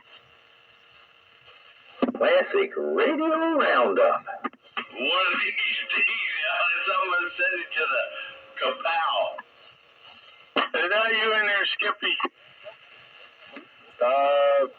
Not talking at the moment, but yeah. What's going on, Skippy? I heard your voice. Hello. I don't know if you'd recognize me at this microphone. I recognized you, 10-4. I guess you caught me. How quickly the roundup can go off the rails and take somebody to announce it to bring it back. Classic dog roundup. Man, we cover a lot of topics for sure. Maybe that's why the video gates is so popular. It ain't about a radio. They want to see what we're going to say next. That's right. Yeah, I wonder what they're going to talk about this time and what kind of radios are they going to run. I bet you one of them guys is on a regular radio that's not classic. Yeah, I'm still waiting for you to ask me what radio I'm on. Well, I was really busy. I didn't get a chance. I really didn't get a chance, but I thought about it. 10-4. P, what kind of radio are you on? All right. Well, since you asked, I'm going to have to tell you. Pearce Simpson, Super Lynx. Alright, yeah. What about you, Bagger? Cobra 139 XLR. I had my high gain 623 on earlier, but it doesn't. It and the amp do not get along together too well. It was throwing out a bunch of spurs and garbage, so I switched to this. Hey, Roger, what about you, Joker? I'm on that little General Electric, the one that I can never remember the number because it's on the back and I can't see it. Yeah, I understand what you're talking about, man. I wouldn't go looking back there. You be done knocked over something, 10-4. I don't want to mess up the video gate. Oh, you're gating too? Yep. Yeah, it's I'm just filming and I'll throw it up on YouTube then. That radio sounds pretty good. That's a good sounding radio. Alright, somebody asked me what radio I'm on so I can answer it. Well, Night Train, you're going to have to tell me what kind of radio you're on tonight on Classic Radio Roundup. I'm running the Tram 27E with a Silver Eagle D104. Oh, that's the shiny chassis radio, ain't it? Yeah. The one that's all polished up and ready to go. Man, that thing is shiny. Makes those electrons flow faster. Go on the same microphone. What, the D104? Yeah, mine's the actual Silver Eagle, though. Yeah, mine is too. Yeah. Yeah, but it doesn't, yeah, it is. It's got the whole 9 yards. But it's the same one I use on the sonar, 10-4. I'm on an actual Silver Eagle too tonight. So am I. Wow, look like we're having Silver Eagle night. Yeah, how about that? I'm just on a regular D104.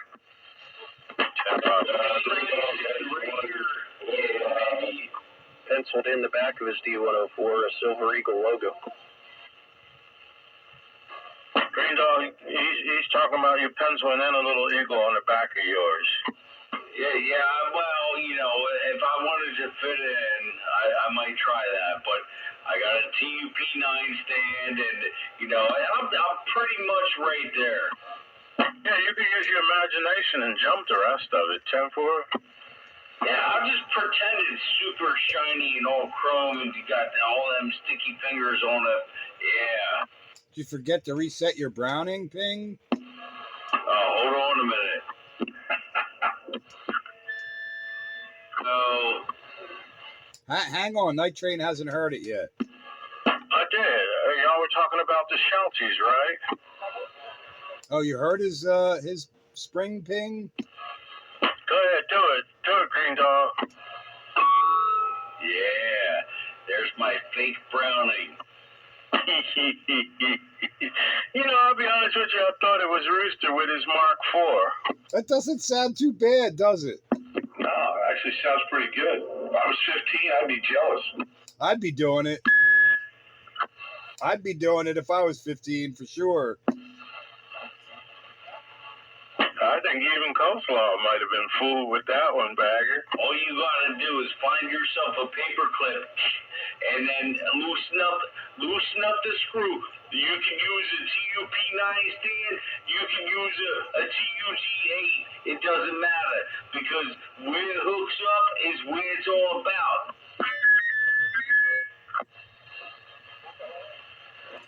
Roger, right on. Even if you from Brooklyn. It's like a cross between Brooklyn and 05. Yeah. You're right. Same, you know, they got water there, and you can put a cigarette boat there. That is a cross between Brooklyn and 05. I thought it was North Jersey outside of New York. That's why I thought it was like a Jersey accent.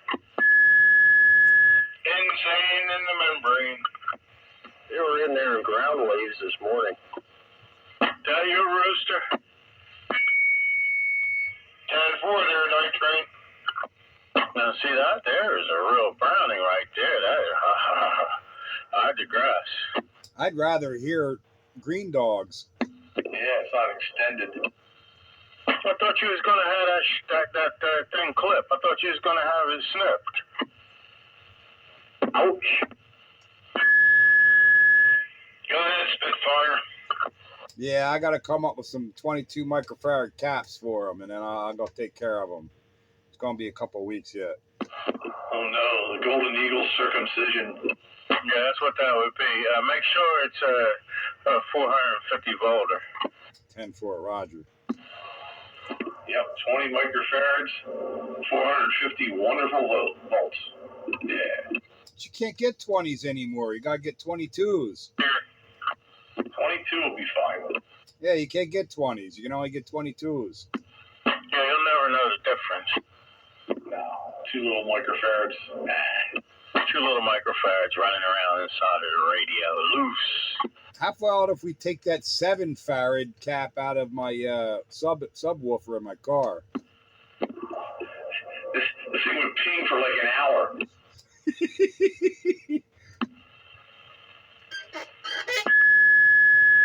Don't laugh, Night Train. You're not supposed to laugh. No, that wasn't my laugh. That was somebody else's. That was the Spitfire. Oh, okay. Okay, 10-4. I was laughing at Bagger's comment when I said we'll just hook up a 7 farad cap to it. Yeah, it wasn't me. It wasn't me. It wasn't me. Hey, does anybody know whether or not any cars were on that bridge? They seem like they're trying to play it down as if there was no cars on that bridge. They stopped the cars from the bridge in time, but there was potholes, road workers on the bridge. They didn't get off. There were cars too. Like 6 or 7 went off. Oh, okay. So they didn't stop all the traffic. They couldn't get everybody in time by the time they realized it. From what they said, they were able to stop all the traffic, but there were 7 workers on the bridge. From a maritime point of view, there was a lot of screw ups there. Why didn't they drop the anchor? Why did they wait so long for the Mayday? Why did their emergency diesel generators, electrical generators, not come online and stay online? He was drunk and fell asleep. Why didn't they use their valve thruster? Yeah, why was the lights all out? They didn't have a rudder. Yeah, but they would have had a rudder if the emergency diesel generators would have came online like they're supposed to. And you don't need power to drop an anchor. I heard an interesting maritime statistic today that there's actually more airplanes in the ocean than there is boats in the sky. Yeah, I would tend to agree with that. I think that's a truism. Yeah, I'm with you on that, too. Because you can kind of count, the number of boats in the sky. On one hand. With no hands. Well, I know I can count them all on one hand at least. There's an occasional boat in the sky that's being hoisted by a helicopter. What was that saying you said the other night there, Train, about being scared? I reserve. I still laugh about it, but I can't even remember exactly what it was now. It was a gravy train, man. Sorry, yeah, that just took me. I know you got a kick out of that thing. I thought about it a couple times myself, too. Now you got to let the rest of us in on the joke. Yeah. None of this beating around the bush stuff, man. You got to share now. Well, it was actually Alley Cat and JR. And JR was playing a little trick on Alley Cat. They were much younger, and JR had that Corvair, and he stopped it on the railroad tracks. And, along come a train, and Alley Cat, was scared. Of course, JR was playing a trick on him, like, he couldn't get the car to go off the track, and the train is still coming. And I said, Alley Cat, what'd you do? You dropped the gravy train in his front seat.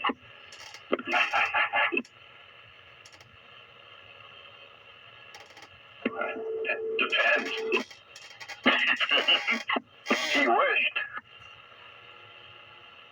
What's going on, JR? Not much. Just sitting here smiling. What's going on with you, Train? Not much. man.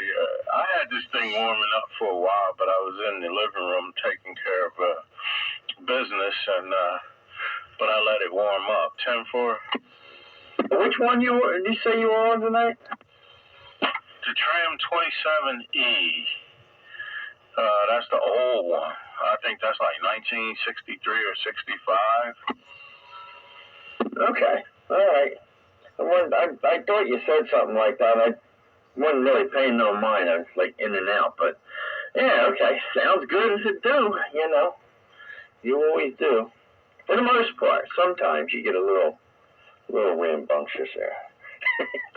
10-4, yeah. You too. Yeah, it's the way you gotta do it, you know. But anyway, good to hear you in there. Yeah. Hey, when you going to retire? I'm so-called already retired, man. Business is booming. I don't think it's going to happen, JR. It's just not happening because business is just booming. In fact, I got a guy now who wants to come and work with me to kind of take some of the load off of me so that I can relax a little. You know, I could send a man out. 10-4. Oh, okay. All right. Well, you know, if you like, if you enjoy doing it that much, that might be a good answer for you. And I guess you're scratching your head and thinking about it a little bit now, huh? That sounds pretty cool. He better be as good as you, though. He is. That's the thing about it. I have a world of respect for his work, but you got to pick him up. You got to change his diapers. You got to feed him. No, he's a baby, which can be good, you know. But he's good. He's good with his hands. The man just never grew all the way up. 10-4. Hey, Night Train. That must be one of Green Dragon's millennials. Yeah, what's up, Pete? You're going to like this, Dave. Night Train, your standards are too high. No, I don't think so. I got told that. Who said that? On the job where you were working? I got a contractor basically, trying to fix a piece of equipment that I bought from his company. So I'm the customer, and I'm asking for it to be right, basically. And he told me my standards were too high. Yeah, you probably felt the same way I felt. No, I'm just looking for, you know, the thing done right. That's all I was looking for. All I'm looking for is it to work according to specifications. So don't be telling me my standards are too high. But you know specifications are subject to change. Terms and conditions may apply. You know, warranties expressed or implied. All rights reserved. Analyzer. It's a little blip down there. I couldn't believe the dude told me my standards were too high. All right, so anyhow, I'm feeling bad because I think there's cars down in that water, and all they're worrying about is the mercantile and the bridge and the structure, and they're not. I mean, come on, find out if there's cars down there and let us know about it. Don't sit back and hide it, and only concentrate on the guys that were working on the bridge. So no, they've already done sonar tests. They located the cars below. See, that's if you're watching the news on the TV, they're not going to tell you that. Right. Well, no, I wasn't. I was looking online, and everybody seems to be evading the question. That's what my question is. Were there cars in that water? If so, whose families are down there? They know there's cars down there. They sent divers down there today. They did. Oh, yeah, divers have been down. Can't find the people because they wash downstream. That river's got serious pool and different channels, and there's no telling it. That's a pretty big river, pretty wide too, and deep. You telling me the people got out of their cars and walked downstream? Yeah, I'm thinking you probably had your windows up. You're still in the car. Yeah, I would think you would still be in that car. Yeah, I mean, the way that bridge fell, the car would probably have had a lot of velocity, so it wouldn't. I mean, a lot of cars will float for a short amount of time. If they're put into water rather gradually. But if you hit that water, like 50 miles an hour or something, you're just going to submarine right to the bottom. Right. They'll only float as long as that glass is intact because it's sealed, right? So if that glass is blown out, you ain't floating. And don't forget, it was a 185-foot drop from the bridge to the water. That's right. Wow, just that drop we went to, because I know what it's like dropping 40 feet. Yeah, that drop would do you in. So the windshield probably blasted in. Yeah, maybe they did float out of the car with all the broken, probably glass broke. All the junk coming down at you, too, landing on top of you. You mean like all of that steel? Yep. Yeah, exactly, like all of that steel. So just because they found cars doesn't mean the people are still actually in them. They're Yeah, I see what you're saying. landing on top of you. They said all the traffic was stopped. The only people on the bridge were the construction guys. About the car behind you that landed on top of your car. Yeah, but it does seem like there were a few cars still on the bridge there, Wayne. I initially heard both reports that there were workers on the bridge and a few cars went over because they weren't able to stop all the traffic. I'll be honest, the first time I watched the video, I slowed it down and kept pausing it. I didn't see any cars or any lights movement when that actually hit it. But like I said, that's just me, what I could see from the video zooming in. I could see the construction worker vehicle because it had the flashing yellow lights. Bridge as well. Just like when you cross the Walt Whitman or whatever, there are signs that cover up a majority of even the headlights. You know what I mean? 4 foot high, 5 foot high. You're going to cover up a majority of the headlights. I heard that they stopped all the motor traffic, that any of them cars that went down, there wasn't people in them. It was just the construction workers. Well, that bridge had the big red light, green light entrances, didn't it? Yeah, it does have flashing lights on it. No, the big bars that go over the bridge at the entrance and exit to stop traffic. Yeah, to stop everybody. Well, those usually only drawbridges have gates. No, not the gate. The actual, it's an overpass, or it's like what the signs hang from, but they have red light, green light on them. Like a little arch with green lights on them. Oh, like this lane's open, this lane's closed, like the Walt Whitman. That's all that's for. Well, the Walt Whitman's got them red light, green lights, like because this lane is open or this lane is closed. Traffic going the other direction, red light. That's what I'm saying. They're just showing lane closures and identifying obstacles on the bridge. Yeah, but if they put all red, that normal human being, I would think, if you saw all red lights on a road, you would stop. Can I throw one more conspiracy theory thing into the mix? These people, roads today, they ain't paying attention to nothing other than their cell phones or, getting to where they gotta go. That's all they're paying attention to.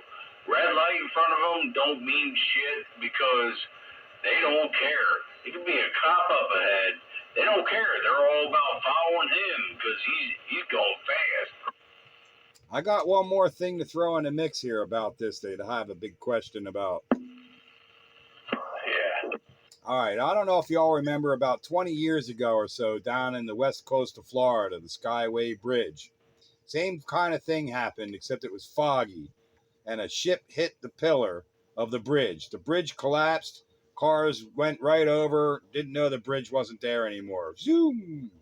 So, anyway, fast forward, there was legislation passed after that accident that all bridges that with shipping traffic needed to have bumpers put up around their support pillars. So a lot of bridges had those bumpers put up around their support pillars. How come this particular bridge didn't have those bumpers, and who's responsible? The Democrats. It was a Democrat-run city. They didn't give a shit. They were like, no. Wouldn't that be our buddy Buttigieg? No, we're prosperous. We're doing good. Why should we do? We trust our inners and outers. You know, the people coming in for it and out of for it. Yeah. Well, if legislation was passed, I don't care what party you're from, you should have, the federal government was responsible for making sure that those bumpers were installed around the pillars.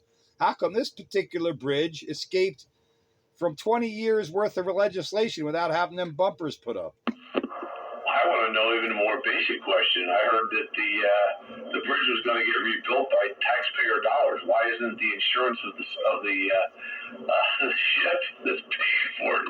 Well, yeah, the ship's insurance got to pay for it. I'm on board with that. We the people don't really have anything to do with the state of Maryland, honestly. And when you look at it, yeah, Knucklehead said that the government's going to pay for it. Yeah, well, Singapore insurance company, whoever insured that vessel, should be paying. That's right. They got to carry insurance for any kind of accident. You know, two ships collide, who pays for that, right? The people, please. Yeah, that's a very glaring question you brought up there, Bagger. I still want to know about the bumpers, though. Why weren't they not installed, and who's responsible? Well, more of an engineering-related question along those lines.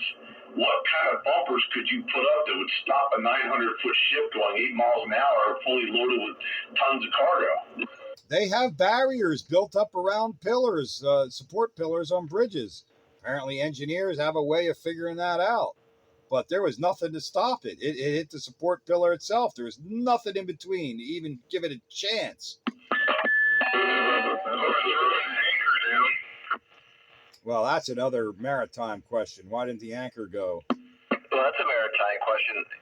A boat that large, throwing its anchor down, how long would it take for it to actually stop that vessel?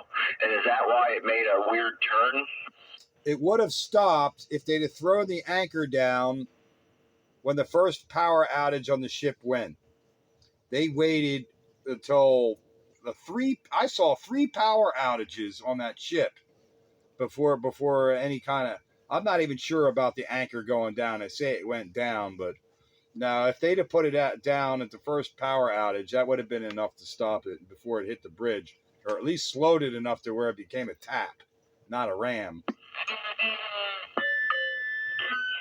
you think they wanted to hit the bridge? That's what I was wondering. No, I think this is a bona fide accident. I don't think this is any kind of act of terrorism. I mean, they had a Baltimore harbor pilot on board, and I'm sure they would have found something funny there. Yeah, there was a American harbor pilot on board. That's required by maritime law.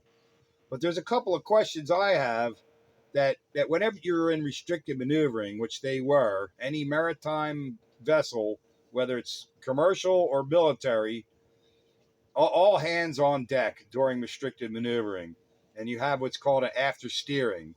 So when you lose power, you can manually steer the ship. You can move the rudder from local control.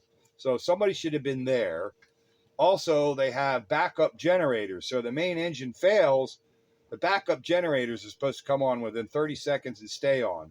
I saw 3 separate power outages that should have never happened. They should have went black once, and then the lights came on, and then they should have had steering. So I got all kinds of questions about what was working and what was not working, and who was stoned on that ship. Good evening. I think he was drunk. He fell asleep. It happened more than once. Anyway, with that, I'm going to go 10-7. Time for me to go. 10 o'clock. Been fun. Quite an interesting night indeed. Made me smile a lot. Catch you all later there. Good to hear y'all. I'm going. Bye-bye. See you, JR. Hi, JR. Catch you, JR. Night, JR. Till next time. A whole lot of questions we're not going to answer. Yeah, they gonna hide some of this stuff, man. There's something fishy down in that water. Wonder what the NTSB is going to find. I'm sure they're going to investigate it. Sure they will. Hopefully they will. But whether we hear the actual outcome or some fabricated outcome, it remains to be seen. Yeah, and why do they want to hide the fact that there may have been still some cars on there with people in it? Why they hide that? Why are they hiding that? Lawsuit, insurance, Possibility when they do a black swan event. Maybe they don't want to say anything until they notify the next of kin. And ships have a black box on them, just like an airplane. Or maybe they just don't know. Yeah, they might not know, but yeah. I think they should have put the emergency brake on. Or either put their foot out, stop that boat. Emergency brake is called an anchor on a ship. Good morning. It'd take a long time for that anchor to drop. There was a lot of black smoke coming out of what looked to be the funnel. And to me, that sounds like they must have been trying to reverse that engine and cranking it up or something. But they did manage to slow it down. It was doing 8.5 knots when it lost power, and then by the time it hit the bridge, it was down to about 1 or 2 knots. So they must have gone full reverse or something, and it just didn't stop it fast enough. That black smoke is indicative of loading up a diesel. And I saw on my Navy boiler technicians page, these guys are pretty smart, that ship has one 9-cylinder, I forget how many horsepower, direct drive diesel. It's not a variable pitch prop. So it's a direct drive diesel. So they had to get it into reverse. But they had two, I think they said 3,400 kW emergency diesels. Why didn't they come on and stay on? They had a whole lot of whys. Why didn't they apply the bow thruster? That should have pushed the bow out away from it. It's all in laziness. And why didn't the person in after steering take control of the rudder? Where's the captain? It was up there. Where's the captain? That's why. Major port on the East Coast. Hey, night train. It's going to be a big economic impact from that one. Night train's got a breaker.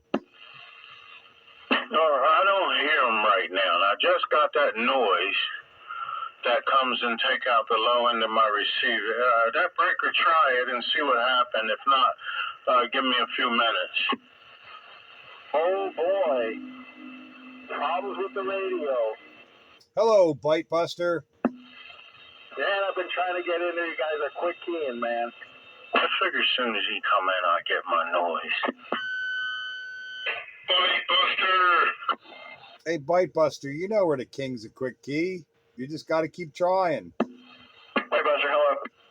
I guess Bite Buster, hello. everybody gets excited about this whole boat into the biggest port. I can't hear them. I can't either. Quick key didn't work for me either. Well, I can't hear them when all you guys are keying on top of them.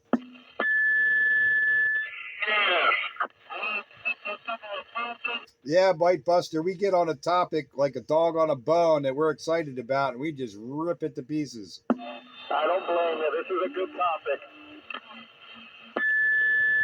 It's like a bunch of cackling chickens. Hyenas even. Yeah, there's a whole lot of questions surrounding this one, and we covered just about all of them. Freaking piranhas. Hey, my question is, why is the federal government paying for it? Well, that was a question brought up by Bagger. Why do we, the people, got to pay for it? Why is it the insurance company that's insuring that ship paying for it? They're the responsible party. And I believe it's Maersk. So why ain't they paying?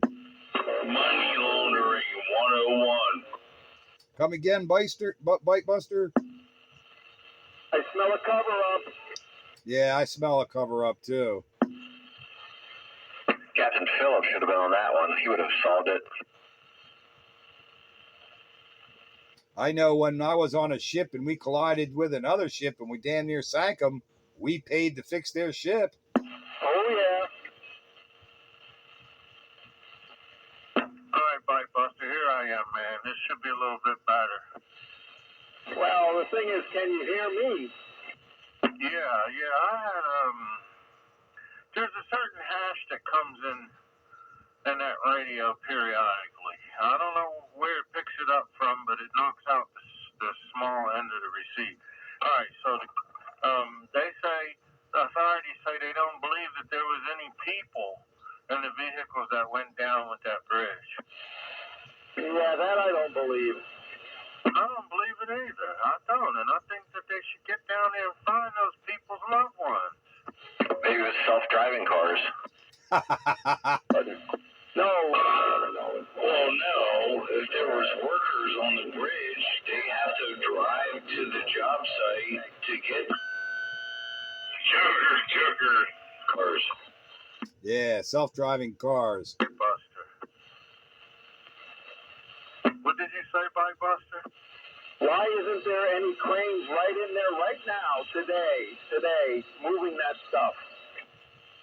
Well, I think they're going to take their good old time because they don't expect anybody to be alive, but they still should let you know if there's people underneath of that water. You know what I mean? People they want to have funerals. They want burials. They don't want to hear you covering up nothing. They need their loved ones back.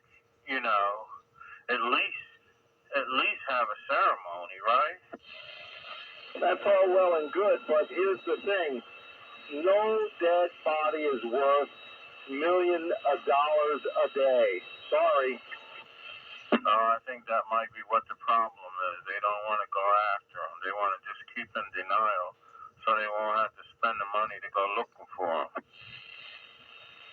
You know, what I'm saying is they're missing out the money of all those ports, all those ships coming in there. Oh, I see what you're saying. They stop traffic while they go hunting.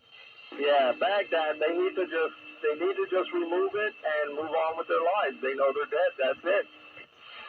Well, that's really awful, man, when you think about it. Maybe that's why they're being so quiet. The almighty dollar wins out again. Always. Always doing. Look, how much does an insurance company pay you when you die? It certainly is an amount of how much goods are going through that port, I can tell you that. Right, you're absolutely right. Yeah, all that billions of dollars a year go through that port. Billions. That's right. So you have 4 people in there. Okay, that's 4 million. Okay, so what is that, 4 days of ships coming through there? Yeah, I've been under that bridge a few times. I think I've been on top of that bridge, man. I've been on top of it, never been under it. No, I have been under it. Oh yeah, when my second ship went to Baltimore, and we completely missed the pillar. Look at Yeah, I had a pretty good. I had a pretty easy time missing it too. Yeah, well, we were 5,000 tons, I think, is about right. And we missed it. Probably would have done more damage to us. I gotta say, if I hit the pillar with my boat, that boat would have sunk. Wouldn't even have put a scratch in the pillar. I don't think there's any bumper that could have stopped that ship, though. I don't think a bumper, I don't think a bumper would have been strong enough to stop that one. Well, I think the whole idea of the bumpers is to engineer them far enough away to deflect the ship away from hitting the pillar. Not to stop the ship, but to deflect it away. And they've engineered them around other bridge support pillars, but there was absolutely nothing there. But we have a law. There's actually a law on the books after the Skyway Bridge collapse to put bumpers of some sort or deflectors of some kind in front of all these bridge support pillars. And in this one didn't have anything. Not an attempt, nothing. Hey, Buttigieg. Hit again, Bike Buster? I hate to say it, but this was before Buttigieg. Yeah, but he's in power now. What's he doing about any of it? Wow, that's another question that won't be answered.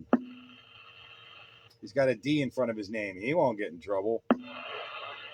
Exactly. Who y'all talking about, Biden? No, Pete Buttigieg. Bear Pete. Transportation king.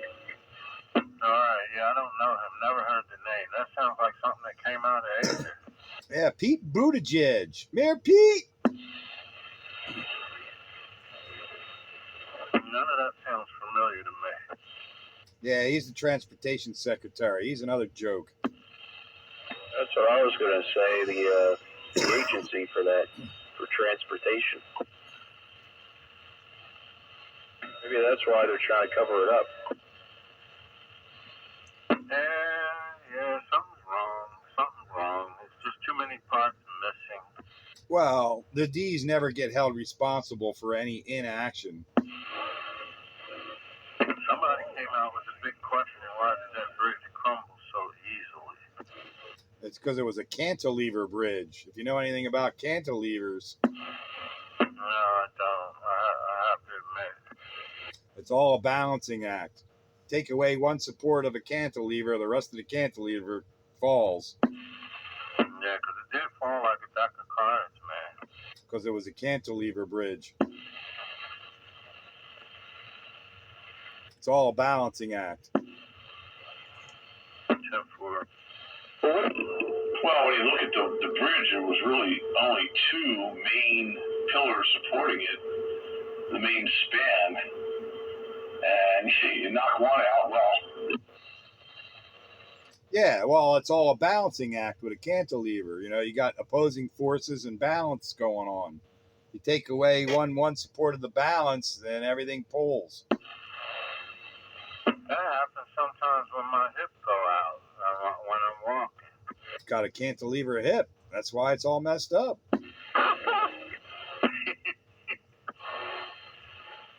Take away one support, you're all crooked. Yeah, you should see me, man. I'm like, wow, that came out of nowhere. Hey, you need the bumpers. Yeah, you need some bumpers. Or some depends. Rubber baby buggy bumpers. That would have helped. For the gravy train. Gravy train. Oh no. Rubber baby buggy bumpers. This has definitely been another interesting Wednesday night. It has, but it's getting late on this Wednesday night. As much as I like to keep carrying on with bumpers and cantilevers, I gotta go. Been a long day. I know my standards are too high, but I gotta go. Thanks for the fun, all. The gate will be uploaded sometime tomorrow. Countywide Radio, the Spitfire 441 on this antique flea market radio. 7-3. All right, I'm right behind you. I gotta be out of here myself. It was another fun-filled classic radio roundup. Many different topics were approached and discussed and thrown around and chewed up and spit out and trampled all the hell and back. Then hopefully we'll do it again next week. Same bad time, same bad channel. 73s. Get your Pete. Get your Dave. Catch you, Pete. Catch you, Dave. Catch you guys. I was going to say that the taxi went off the bridge. Uh-oh. Too soon? Good night, Sandbagger. Good night, Spitfire. Oh, man. Oh. Catch you guys later. That was pretty funny. The taxi off the bridge. Oh, too soon? Thanks for the fun. See ya.